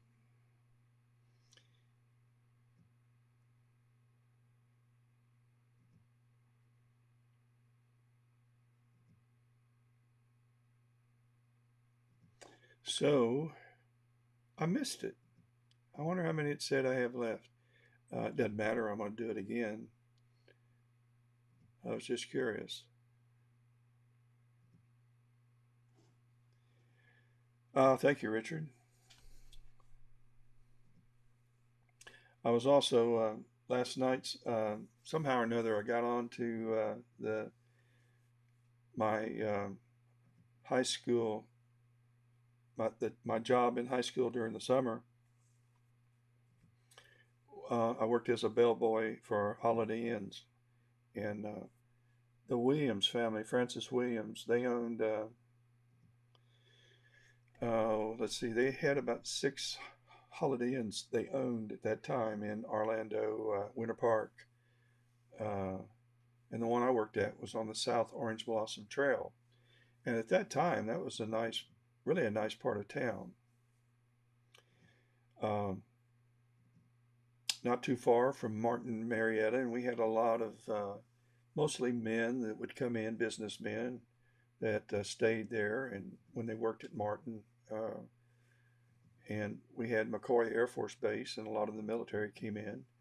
That General Westmoreland had his favorite place there, and it had one of the best restaurants in the state. It was managed by a guy by the name of Edgar Pierce, who they hired from. He worked at a raceway, a horse raceway. It was the kind that, like chariots. What do they call those? But he came from Pennsylvania. He came to the Holiday Inn there and ran the Pierce restaurant part of the Holiday Inn, and great food. But at any rate, while I was working there, we had 4 families check in together, and that happened quite a bit. They were Italian, all but one. The one family. It was they didn't have any. Max Roberts and his wife. I assumed they were. It was his wife. I still don't know to this day, but it was who he was with. Max was the only one that was not Italian that I could. To me, the rest of them were Italian. Alfonso Vetrano was the only name I remember because I was involved in a long trial over this one. But at any rate, they robbed banks during the day and came back to the Holiday Inn, and they stayed in their rooms until around 10 o'clock at night when the pool closed. Then they would go out by the pool and they would call for a bellboy, or first time they did, and I got off at 11 o'clock. So I worked from 3 to 11. So one of the desk clerks said that some people out by the pool want a food order. And I said, well, the restaurant's closed. And she says, I don't know. They just want a food order. Go see maybe they let them know that there's some vending machines in the breezeways. I said, they don't want, okay. So I went out there and they didn't drink it wasn't like they went out and partied. They just sat around the pool and talked. And they wanted some food. And I said, well, the restaurant closed at 10. And they said, is there anything else open? And I said, yeah, Chastain's on the Orange Blossom Trail. It's about 3 miles from here, back towards town. It's open 24 hours a day. So you could go there and get something. He said, well, could you go get us something? And I thought, I get off at 11 to myself. I don't want to, and I'm probably going to go get them something, come back, and they're Italian, and I'm probably going to get $1 tip. That's all that's going through my mind. I'm about to make a big mistake. Well, I ended up making a big mistake, but it wasn't about the tip. So I took their order. I went to Chastain's. They all wanted steak dinners. So, and I'm telling you now, there was Max and his wife, let's say, Petrano and they had 2 children, 2 little children. They had cribs.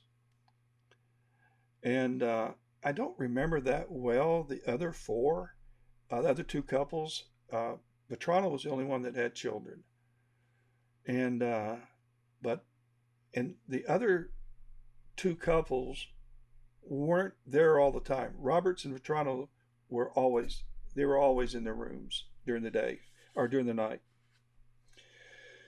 So I went and got them the food, and they gave me $100 bill. And so that was good.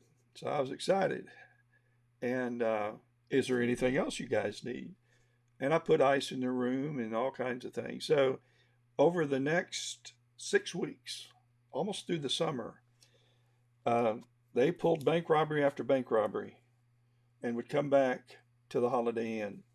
So they had ran up a large bill, and they were charging everything, with the exception of that run to Chastain's that night. That was the only time I got cash. From then on in, they would just sign the check and put bellboy $25. I get ice, $25, bellboy. And they only wanted me. In fact, they had a Polaroid camera. This was, nobody else had. They didn't have digital stuff back then. They had a Polaroid camera and could develop right there their pictures. And I was taking, they would say, they'd have me take pictures of them. And they were decent pictures. But it was, and then they'd say, get Ed in a picture. So there I am in a picture, the Vetrano's arms around me and so forth. Anyway. So J.D. Enfield was the innkeeper, and he called me at home, and he said, when are you working next? Because all of us, the bellboys, we had our schedule, but I wasn't working for anybody but them just about. And so he said, when are you coming in? Because I just kind of kept my own hours, and we all worked it out ourselves. There's about 8 bellboys there at that Holiday Inn. So he said, I need to talk to you. He said, they've paid you a lot of money, and Ed, I'm afraid they're going to skip out and not pay the bill, because they had a thing at the front desk that if you turn on a light, then a light would blink on and off on their phone, which meant they had a message. Well, they answered it, and the desk clerk told them that their bill had gotten kind of high, and could they come down and settle all or part of it? They said they would. Well, they didn't. And so a couple of days passed, and they still hadn't come down, and it was several $1,000s. And so JD said to me, he said, Ed, if they skip out and they don't pay, you're going to have to pay that money back. And I said, well, that'd be awful. I don't want to do that. And I said, surely they'll pay. So one of the maids said that she told the desk clerk that she said the girls were packing when she was cleaning their room. And she said, I think they're going to be checking out or leaving pretty soon. So JD was fearful, since they weren't returning the call and they hadn't come down and paid anything, that he was going to get stuck with a monster bill. Oh, I got to pay attention. Let's see, we're still capturing. Okay, so I fed them every night, but the restaurant closed at 10. But Ed Pierce, the guy that ran the restaurant, managed the restaurant. He didn't own it, but he managed it for the Williams family. He said, Ed, just well, the salad bin was almost always full, and they never sold all the baked potatoes, so the baked potatoes were already in tinfoil, and the next day they would use them and make hash browns out of them. They just stayed there overnight. So the only thing I had to do was put steaks on the grill, and it's real easy to put 10 steaks on and flip them and take them out. So I was making money I was cooking, delivering food orders, and I was earning my tip money, but I made a lot. So now that was JD. He was the innkeeper. He didn't own it. The Williams family owned it, and they loved me. So at any rate, um, JD said, I'm going to spend the night on the roof, and I think I'm going to spend the night and watch their room. They had 4 rooms that 2 of them connected, and then the other 2 didn't. And they were right. If you walked right out into the breezeway, you could look up, and they faced the pool, and you could see all 4 rooms in a row. And this was one of those Holiday Inns that had a flat roof, and it was only 1 story high. And so JD and I got lounge chairs from the pool, and we put them on the roof. And about 1 o'clock in the morning, we were up on the roof, and we were going to spend the night watching the room. And if they checked out without, if they started leaving, and we were going to go try to collect. Well, I didn't like that, and my mother didn't. My dad was out working, wasn't there, but my mother did not like me doing that because I was filling her in on what was going on, and she wasn't happy about that. So, um, but we didn't stay up there very long. He tired out right away, and I was ready to go as soon as he nodded. So this was like in the middle of the week. Well, he went and robbed another bank, and this time it wasn't but about a mile from the Holiday Inn, Max Roberts. And Vetrano he handled the getaway. He was in the getaway cars, drove the getaway. And they all had Cadillacs. All 4 rooms, they had Cadillacs, and I already gotten their license numbers. So I had their license numbers. And by the way, they put the wrong license numbers down when they checked in. When they have to put their license number, they didn't put the right ones. They didn't have the right state, and they were all from New York. So if you want to draw the conclusion all New Yorkers are bad, you're probably right. So it was a Sunday morning, and my mom and dad would go to church, and I would go to work. And it was a Sunday morning, and I remember Mom wanted to fix breakfast, and I love chocolate donuts, and I was eating these chocolate donuts, and I'd get that chocolate all over my hands, and drinking a Coke. That was my breakfast choice then. And one police car pulled in our driveway. Mom said, "There's a police car here." And then before she had walked we had a big picture window. She said, "There are 5 or 6 police cars out there." And they came in and got me. And we sat down in the patio, and they were drilling me on what I knew. And I was telling them everything I knew. But I'm in pictures. They ended up, he got shot. Max got shot in the leg in that holdup, and he got caught. Vetrano drove off, and he took with him, and everybody left. They didn't get their luggage. The luggage was all left in the room, but everybody scattered, and that was the end of that. Before I forget, I did not have to pay it back. The Williamses absorbed that. So JD was also given a reprieve. There wasn't anything anybody could do. We did the best we could.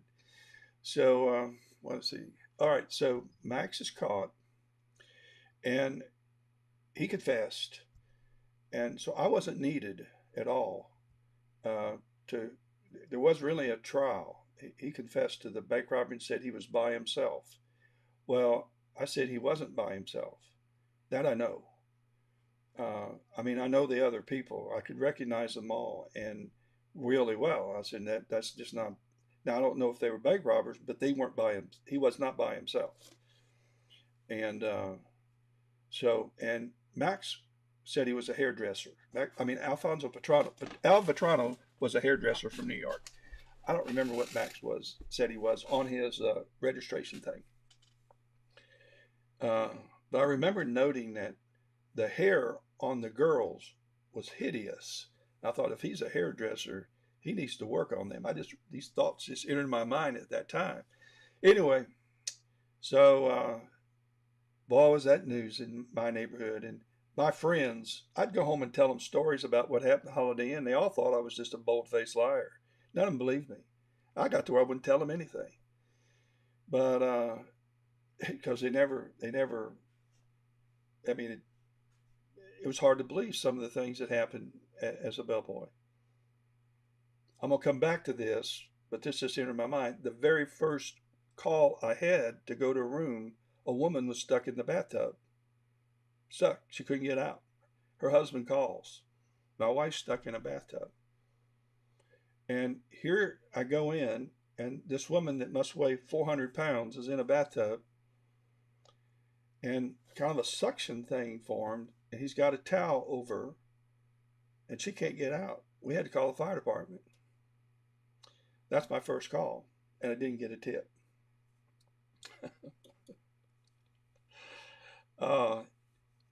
My friends didn't believe that either.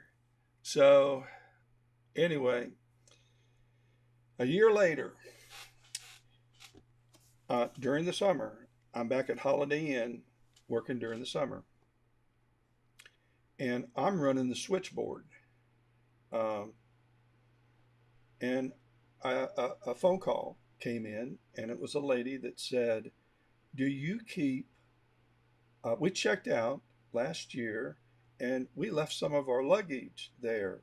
And immediately I connected that. I just knew what it was. And she says, what do you do with the luggage that, if it's been left? And I was pretty quick on my feet. And I said, well, it's in the laundry room. We keep all luggage in the laundry room. I don't know if they even keep any of it. Nobody leaves luggage that doesn't come back and get it. And I just said, we keep luggage in the laundry room. That's where it would be. She said, so you think you would have it? And I said, well, sure. Well, the police had gotten everything. I don't know what was there other than pictures that tied me to the gang. And but at any rate, so I called the police, and she's coming by.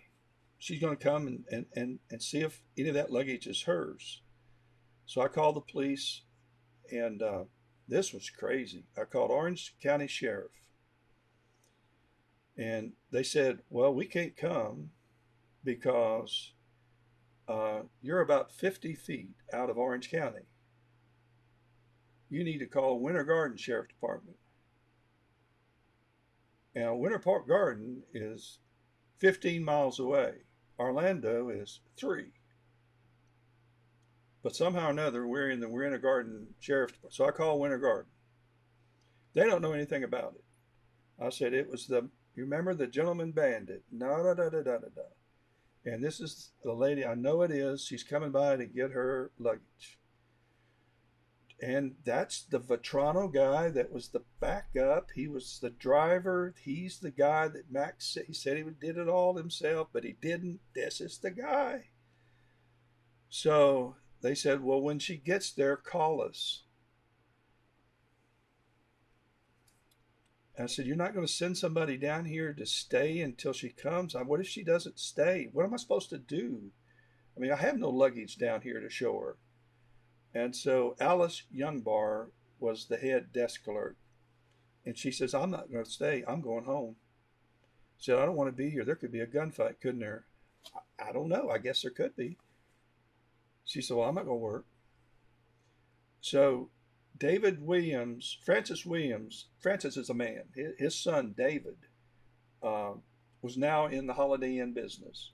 He wasn't a very bright guy, but he was still, his daddy was grooming him to take his place.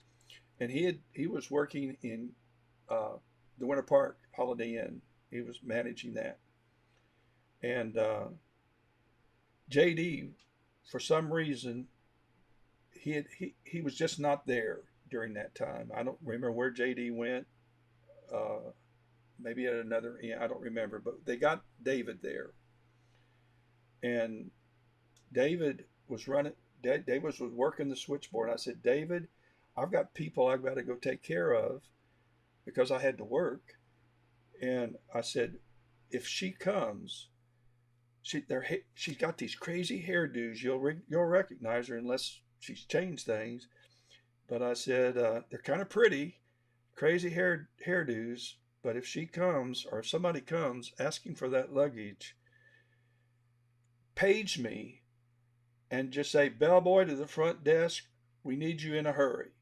And that'll be a clue for me to go lock myself in the laundry room because I don't want to be here when they show up. They'll kill me. I mean, I'm their enemy. So David is a worm. She comes. No, got it wrong. David calls me to the front desk. He needs me to take ice to a room or something. And I'm walking up to the front desk and a car pulls up. And there's an overhang over the driveway that you pull up. You can get out without getting wet and walk down the breezeway, and it's all covered, and walk into the Holiday Inn. And she had a dog on a leash, like a poodle. Well, there were several poodles that were there with the Vetrano family when they were staying there. This is a year later. I think JD had left and gone to Statesboro. He ended up going to Statesboro and running that Holiday Inn. At any rate, doesn't matter. So, I'm walking up, and I think that's her. I'm pretty sure that's her. And so she's walking around the corner, and we're within like 15 feet of each other. And she looks at me and she says, "It's you." And I turn around walking very fast, and then I get into a run, and I go down to the laundry room, and I lock myself in the laundry room, and I called David. I said, David, she's here. Call the police. She's here. And by the way, when she said it's you, she jerked the leash on that dog, and I'll never forget. I thought she might have broken that poor dog's neck, but at any rate, another story.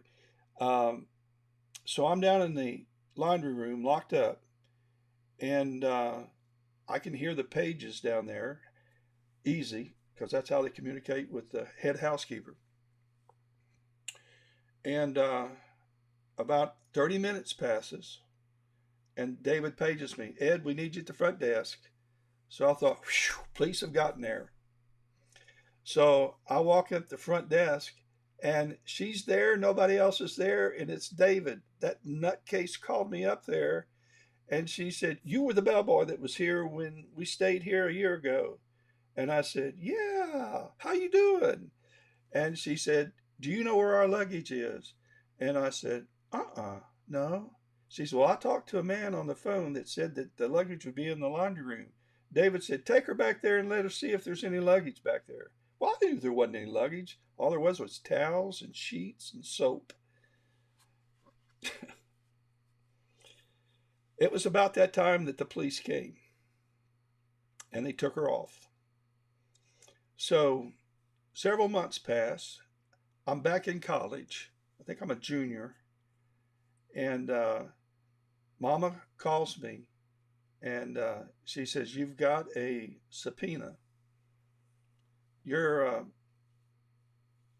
going to be a witness. They've caught that guy the Vetrano guy, and they've got a witness, you're the witness, and the police want to talk with you, and you've been subpoenaed to appear in court. And so I'm sick at my stomach, and I head home, don't even go to class, and I head home, and the trial was coming up in about 6 weeks, and they told me that I told them everything, that I already told them everything that I knew. They had everything, but identified, they had Vetrano then, and identified him, and identified there were four other people, two other couples. They had one couple, they didn't have the other. And I said, yep, that's them. You're sure with the, absolutely. I made a lot of money off of them. They're great. I loved them. They're nice to me, great to me. Yeah, that was them. So here's the headlines in the Orlando Sentinel. Bellboy, key witness in Vetrano trial. And he got 20 years. Sure did. He got 20 years. I don't remember the other guy, whatever. I didn't get involved in his trial.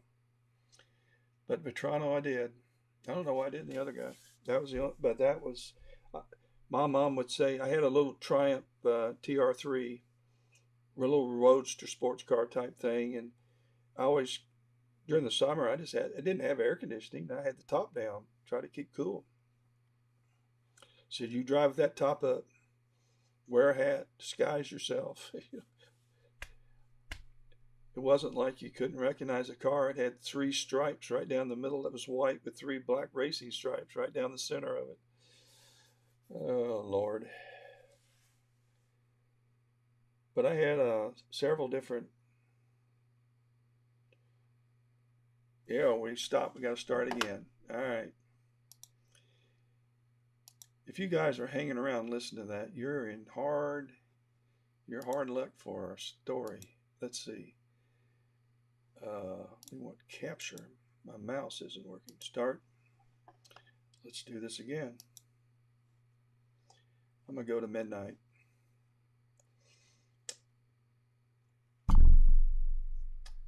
Back during that day, hotels did something called skip tracing. If you skipped out without paying your bill, then they took all the information they had on you, and most of the information was what you gave them. As a bellboy, one of my jobs when I helped check somebody in was to make note of the license number and check it with the one that they give you. So, but at any rate, I was answering the switchboard, and we got a call, and it was a skip trace call, and it was from Jacksonville, Florida.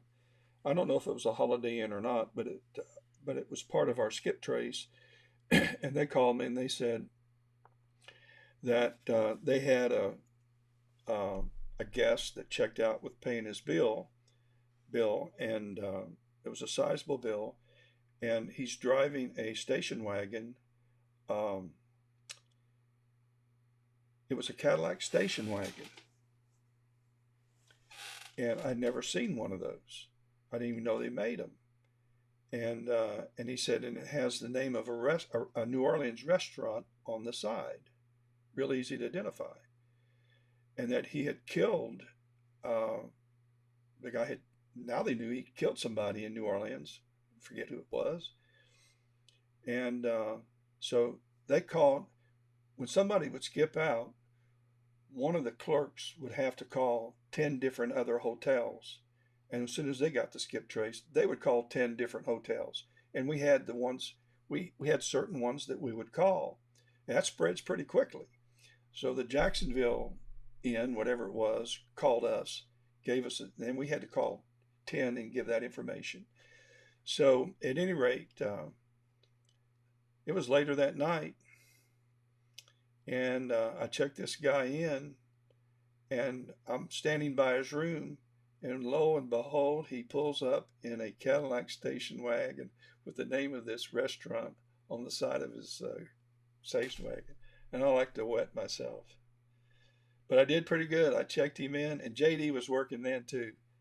And I ran up to the front desk. I JD, we had a skip trace. He's a killer. He's staying in room 131. It was right before the causeway. I said, he's there. He's there. So we called the police. Once again, it took forever to get a policeman out there. And instead of sending a team of 5, one guy shows up. And JD tells me to go let him in and gives me the master key.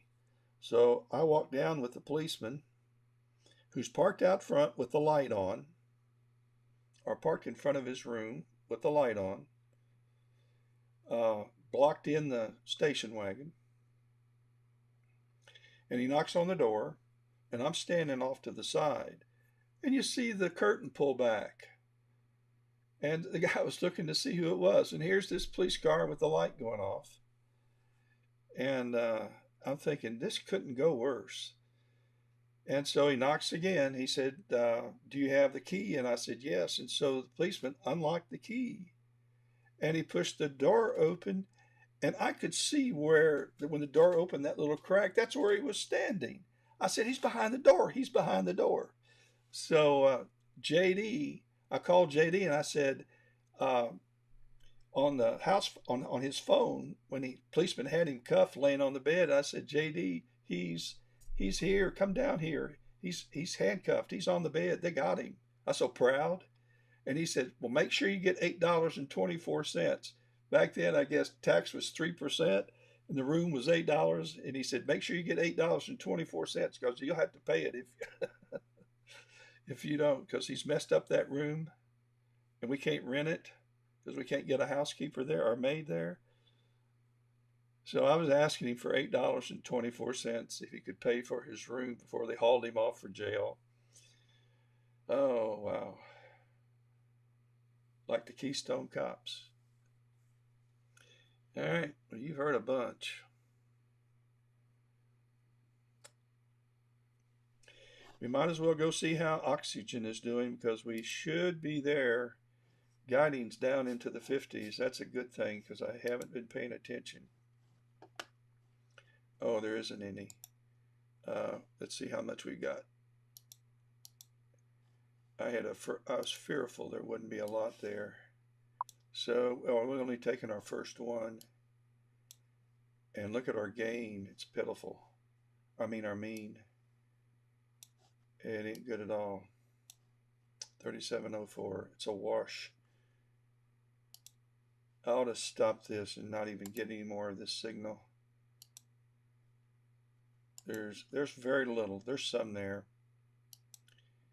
But there's very little blue that's going to come out of this image. Another airplane decides to fly through. Well, let's see how the last hydrogen alpha turned out. The gain went down some, but not by a lot. And the hydrogen's good.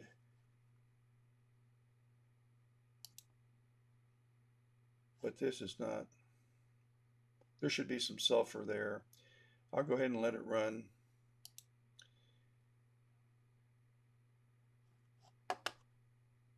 Oh, destiny.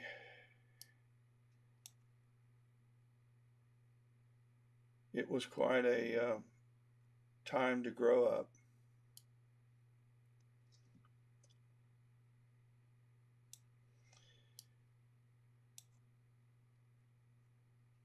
I was pretty good at saving money. You didn't have a whole lot you could spend it on as a kid, and I'd bought my car, and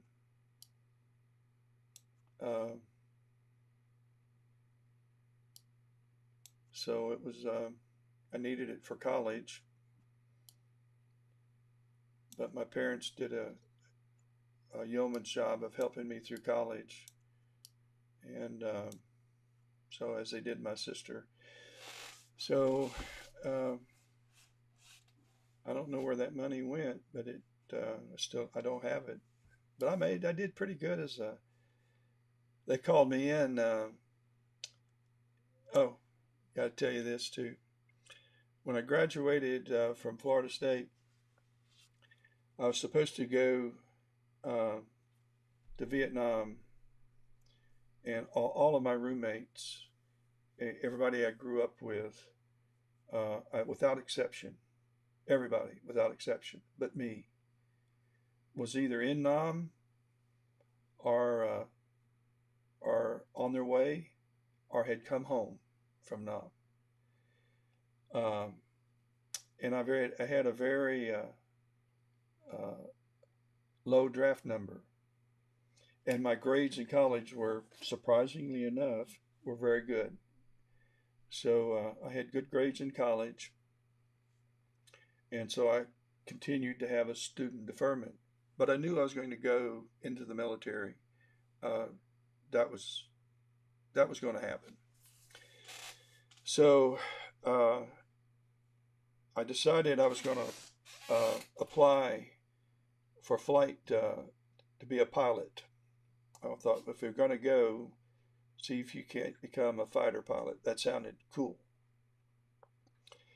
So I applied to the Navy, and I applied to the I applied to the Navy first, and I was turned down. I had to take a test, a written test, and evidently I did very bad on it because I got a letter. Seriously, it was from John Paul Jones. That's how it was signed. And I don't know if there was a John Paul Jones in the Navy at that time. I'm not that old, but that's how it was signed. And it was, sorry to inform you that this time, and it was based on, I'm pretty sure it was, now my grades in college were excellent, but that test that you had to take, flight test to, well, yeah, flight test. I had to take two tests. One of them I did well on. That was the officers training school test. I did fine on that. So I thought, well, why don't you try the Air Force? So I had to take, and it was called the AFOQT test. I don't know what it means. I still remember the name. And I took it, and I was qualified. So I guess they didn't want me landing on an aircraft carrier. I don't blame them. I probably would have wet myself. But the more I thought about it, the more I thought, well, I don't want to land on one either. So the recruiter with the Air Force, his name was Sergeant Bocchino. Guys, I'm 78 years old and I remember this. Sergeant Bocchino. And he was going to get credit for me. And I was to go to Miami. See, I was graduating. I'm making these dates up, but I'll give you an idea of how it was going to transpire. I was graduating on like the 20th of April. We were on trimesters. And then I was supposed to be in Miami like the 30th of April to be sworn in.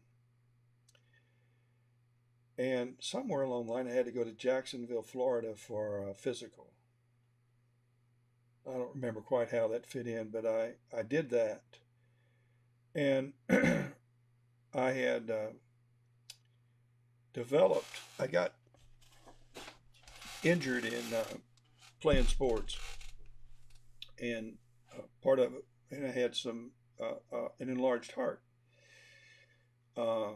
which they just said they called an athlete's heart. Well, I don't, it was supposedly enlarged, but at any rate, not only did the doctors when I was in college say that, but the doctors in Jacksonville also said that.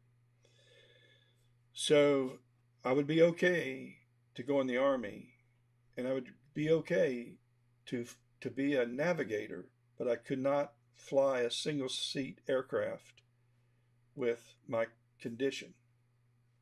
Don't ask me why. I could fly as a navigator or what have you. So all that I kind of hoped to do was kind of falling apart. But my plans were pass that physical, go to Miami, be sworn in, go to Lackland Air Force Base for officers training school, go to Moody Air Force Base for flight training, go to Vietnam, and try to survive.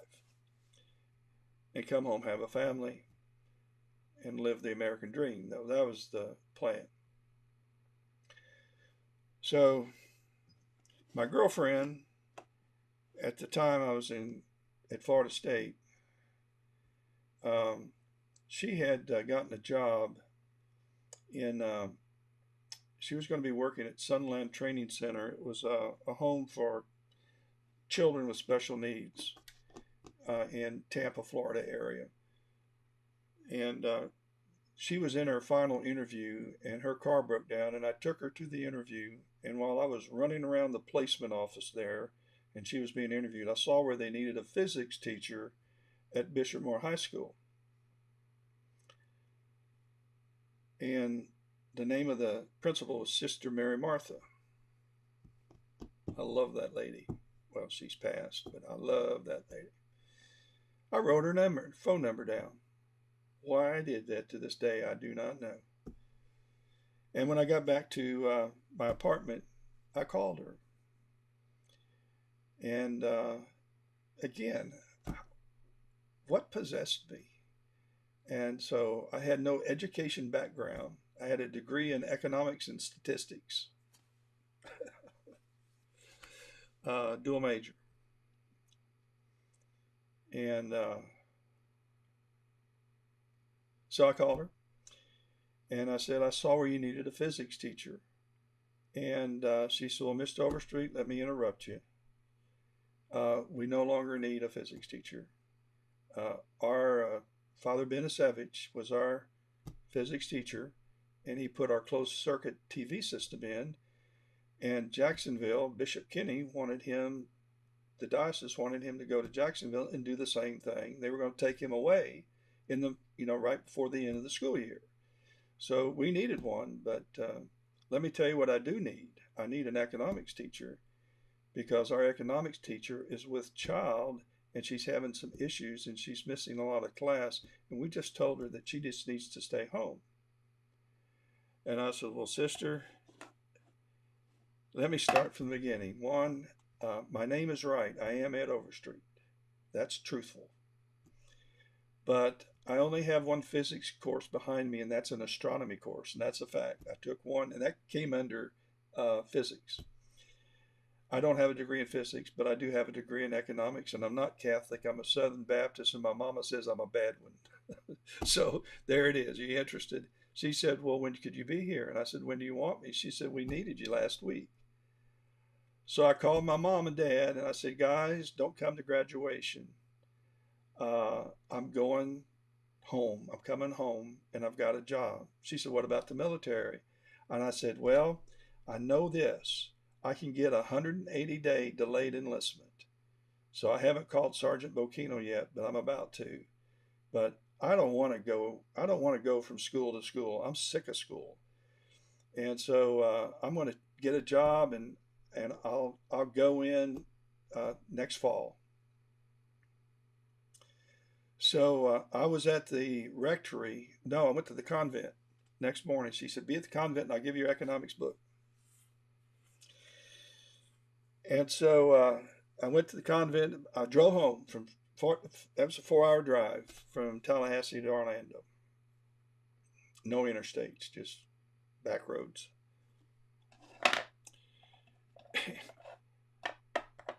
And the next morning I was at Bishop Moore High School. I wasn't even sure where it was, and I kind of grew up in Orlando. I kind of always stayed away from the nuns. I'd heard they beat kids with rulers and things when I was in elementary school and middle school. Anyway, so they were spooky. Just didn't understand. But here I am getting an economics teacher, a book from one of the nuns. It wasn't Sister Mary Martha. It was, I don't remember who it was. And she showed me where our classroom was, and one of the student there, he was a cross-country runner. They ran cross-country in the morning. She had him, Garvey was his last name. He walked me over to my class. And he said, Mr. Overstreet, he says, I'm going to be in your class. And I said, well, good. And so I went to my classroom, and there was a man standing outside the door. His name was Larry Mullins. He had been in the Korean War, and his arm had been shot up pretty bad. He was not in great health. And I walked over and introduced myself. And I said, Larry, you have any advice? And I'll never forget this. He said, just remember, it's a lot easier to loosen up than it is to tighten up. And I thought for a minute, what did he mean by that? Well, yeah, I learned very quickly. So I ended up teaching 2 economics classes, and Sister Mary, and spring football started, and she found out I had a background, and she asked me if I'd be interested in helping coach football. I said I'd love to, and helping with the spring football. So I did, and towards the end of the year, they were handing out contracts, and she called me in, and she said, Ed, how you like teaching? I said, well, I enjoy it. I'm loving it. I love doing this. And I did. I was having a ball. And heck, I wasn't much older than some of the kids. I loved them. And she said, well, why don't you sign a contract and we'll put you to work next year? And I said, got a date with Destiny. I said, I have a delayed enlistment. It's going to be coming up. She says, have you signed? I said, not officially, not yet, no. I said, but I'm going to be drafted if I don't. She said, well, let me take care of that. My question to you, though, is not anything about the military. I want to know if you want to teach and coach. I said, I would love to, but you don't understand. She says, I do understand. You answered my question. I'll handle the rest. So I went home and told my parents, I don't know what's going on. I called Sergeant Bocchino and I said, Sergeant Bocchino, I'm out. I don't know what I'm going to do. I'll probably end up getting drafted, but I'm out. Can I get out? And he said, no, you're in. I said, oh, crap. You mean have I signed to go in yet? He said, yes. He said, no, you've made the commitment. You can't get out of it. And I said, really? And he said, yes. So I told Sister Mary Martha, I said, I talked to the recruiter, and he says, there's no way I can get out. He said, don't worry about it. I'll take care of that. And I realized how powerful the Catholic Church was. I got a letter that summer from the draft board with a teacher deferment. And that's where I spent the next six and a half years, teaching and coaching, getting married, having children, and trying to feed them. And that's when I went into the financial services business. So you guys are going to know my entire life story if you hang around. I don't know if that's good or bad. But fate's kind of an interesting thing. And if you look back over your lives, it's hard to answer some of those what if questions. What if you had done this instead of, what if I hadn't taken Becky to the placement office that day? What if her car was running and she didn't need a ride?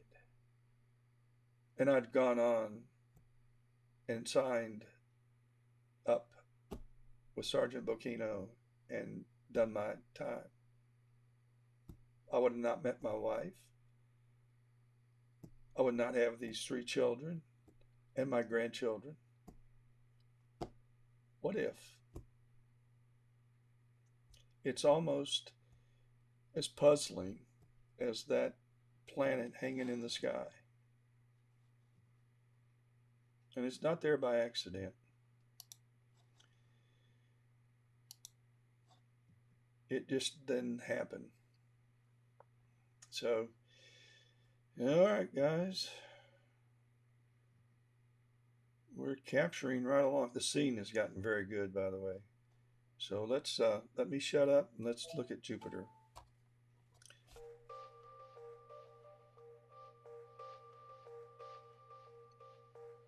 By the way, this probably would have been a perfect time for the mic to go out earlier.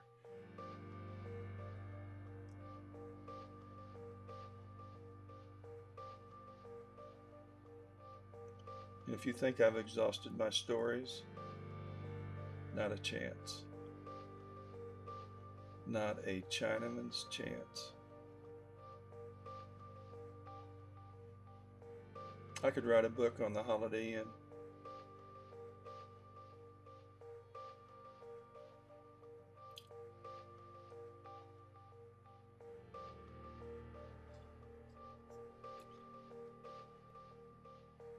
I'm on Facebook too. We're simulcasting, so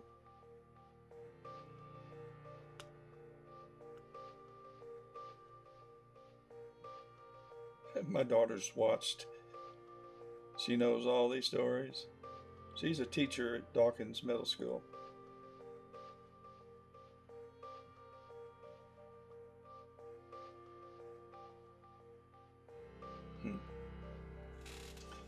She's a sweetheart.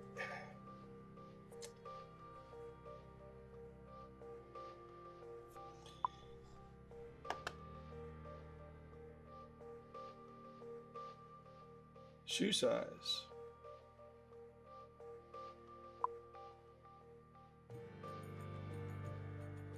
Yeah, that drove my mama nuts though. Holiday Inn Destiny was, she's the one that actually got me the job. The Holiday Inn hadn't been finished yet. It had the one wing where Vetrano and Max Roberts and all those people stayed. That was completed, although they came years later, several years later. But she saw in the newspaper that it was during the summer, and I wanted a car. I just turned 16 and I wanted to buy a car. And she told me, well, they need a bellboy at Holiday Inn. I said, I don't want to be a bellboy. They wear those funny clothes. I tell you, it was humbling. It was humbling for me because I was a high school junior, and I went down and applied and got the job. But there were grown men that also applied and got the job, and that was their career. That's what they did for a living. Nice guys, some really nice, fine people.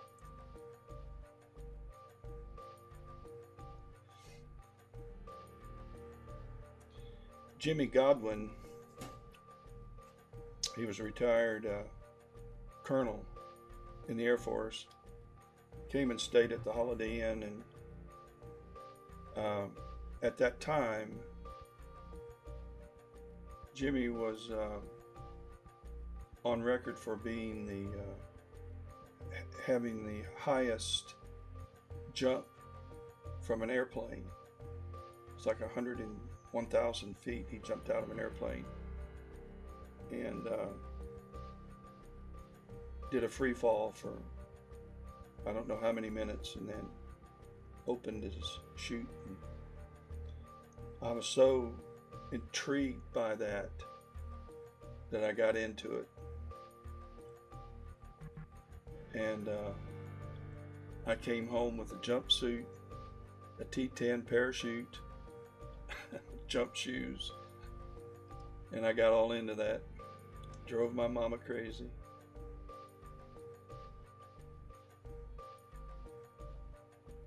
He was from Kissimmee, Florida, where Disney is now. That is not Kissimmee, that's Kissimmee, Florida. You know, our family, the Overstreet family, sold about 8,000 acres of cattle land to Disney. Part of Disney's on some of the old Overstreet cattle farmland.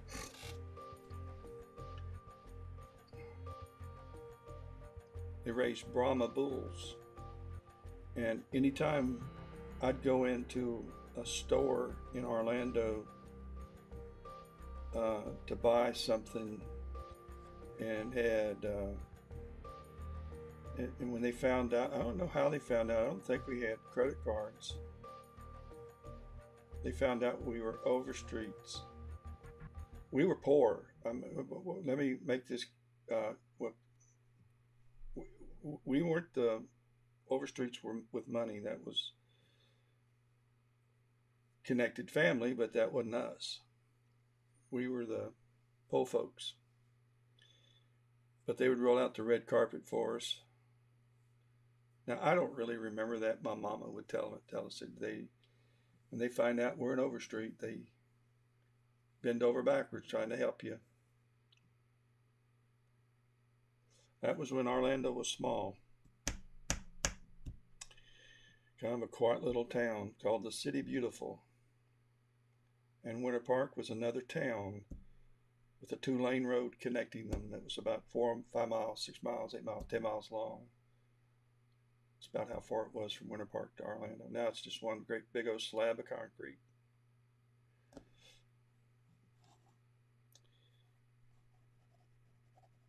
Jimmy Godwin. When I got out of, when I started teaching at Bishop Moore, they said, Ed, you're going to need to get certified if you're going to make teaching a career. And I kind of thought I would.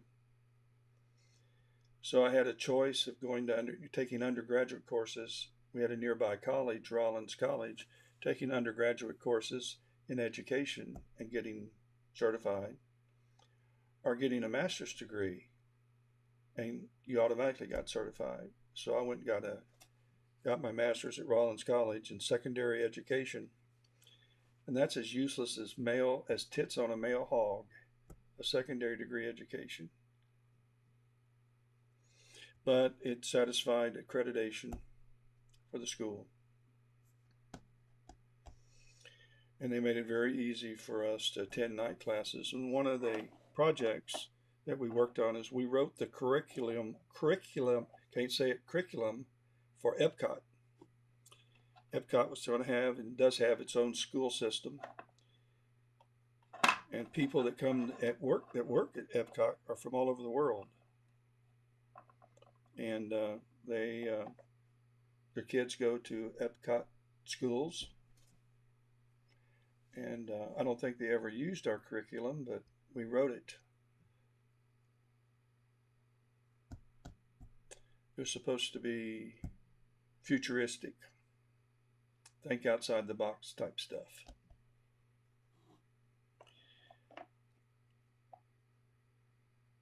Those were long hours.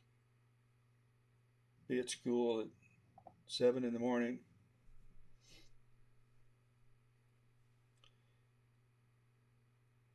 During the fall, I coached football. Get home at 7:38 at night. On days I had class, leave practice and head over to Rollins. Get home, study. Get up at 7. And during the summer, I worked as a night auditor at Holiday Inn. Got married, and I didn't want my wife to work. And I wanted her to be, she was a dental hygienist. And I said, I just don't want you working. I'm to take care of you. And so 22 months after we were married, we had our first child. And I didn't want her working. And she did a lot of, before Eddie was born, she went in from time to time to help out. When they were short-handed, she worked for a prosthodontist. Good man. I liked him. And but when Eddie was born, my son that sent me the Vixen ED81S, which is right behind me, by the way. I still have it. I love it.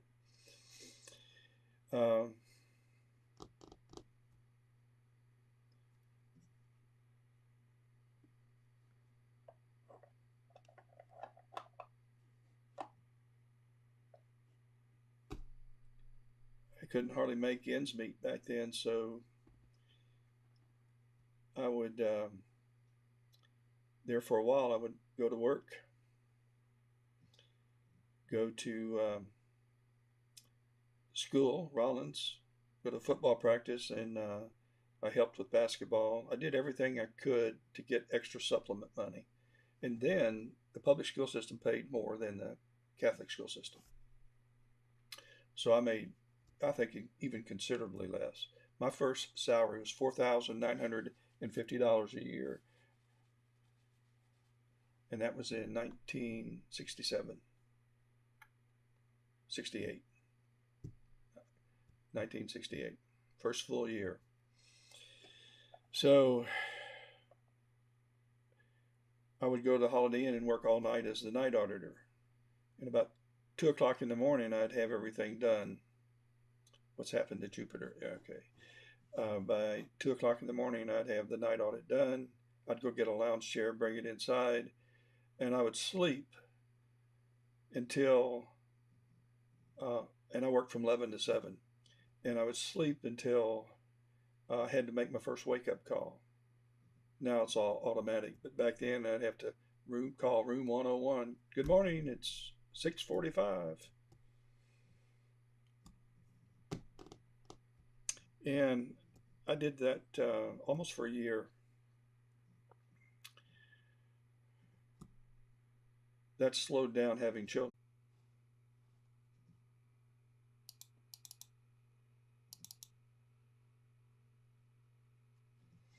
Okay. I think we lost the internet then, so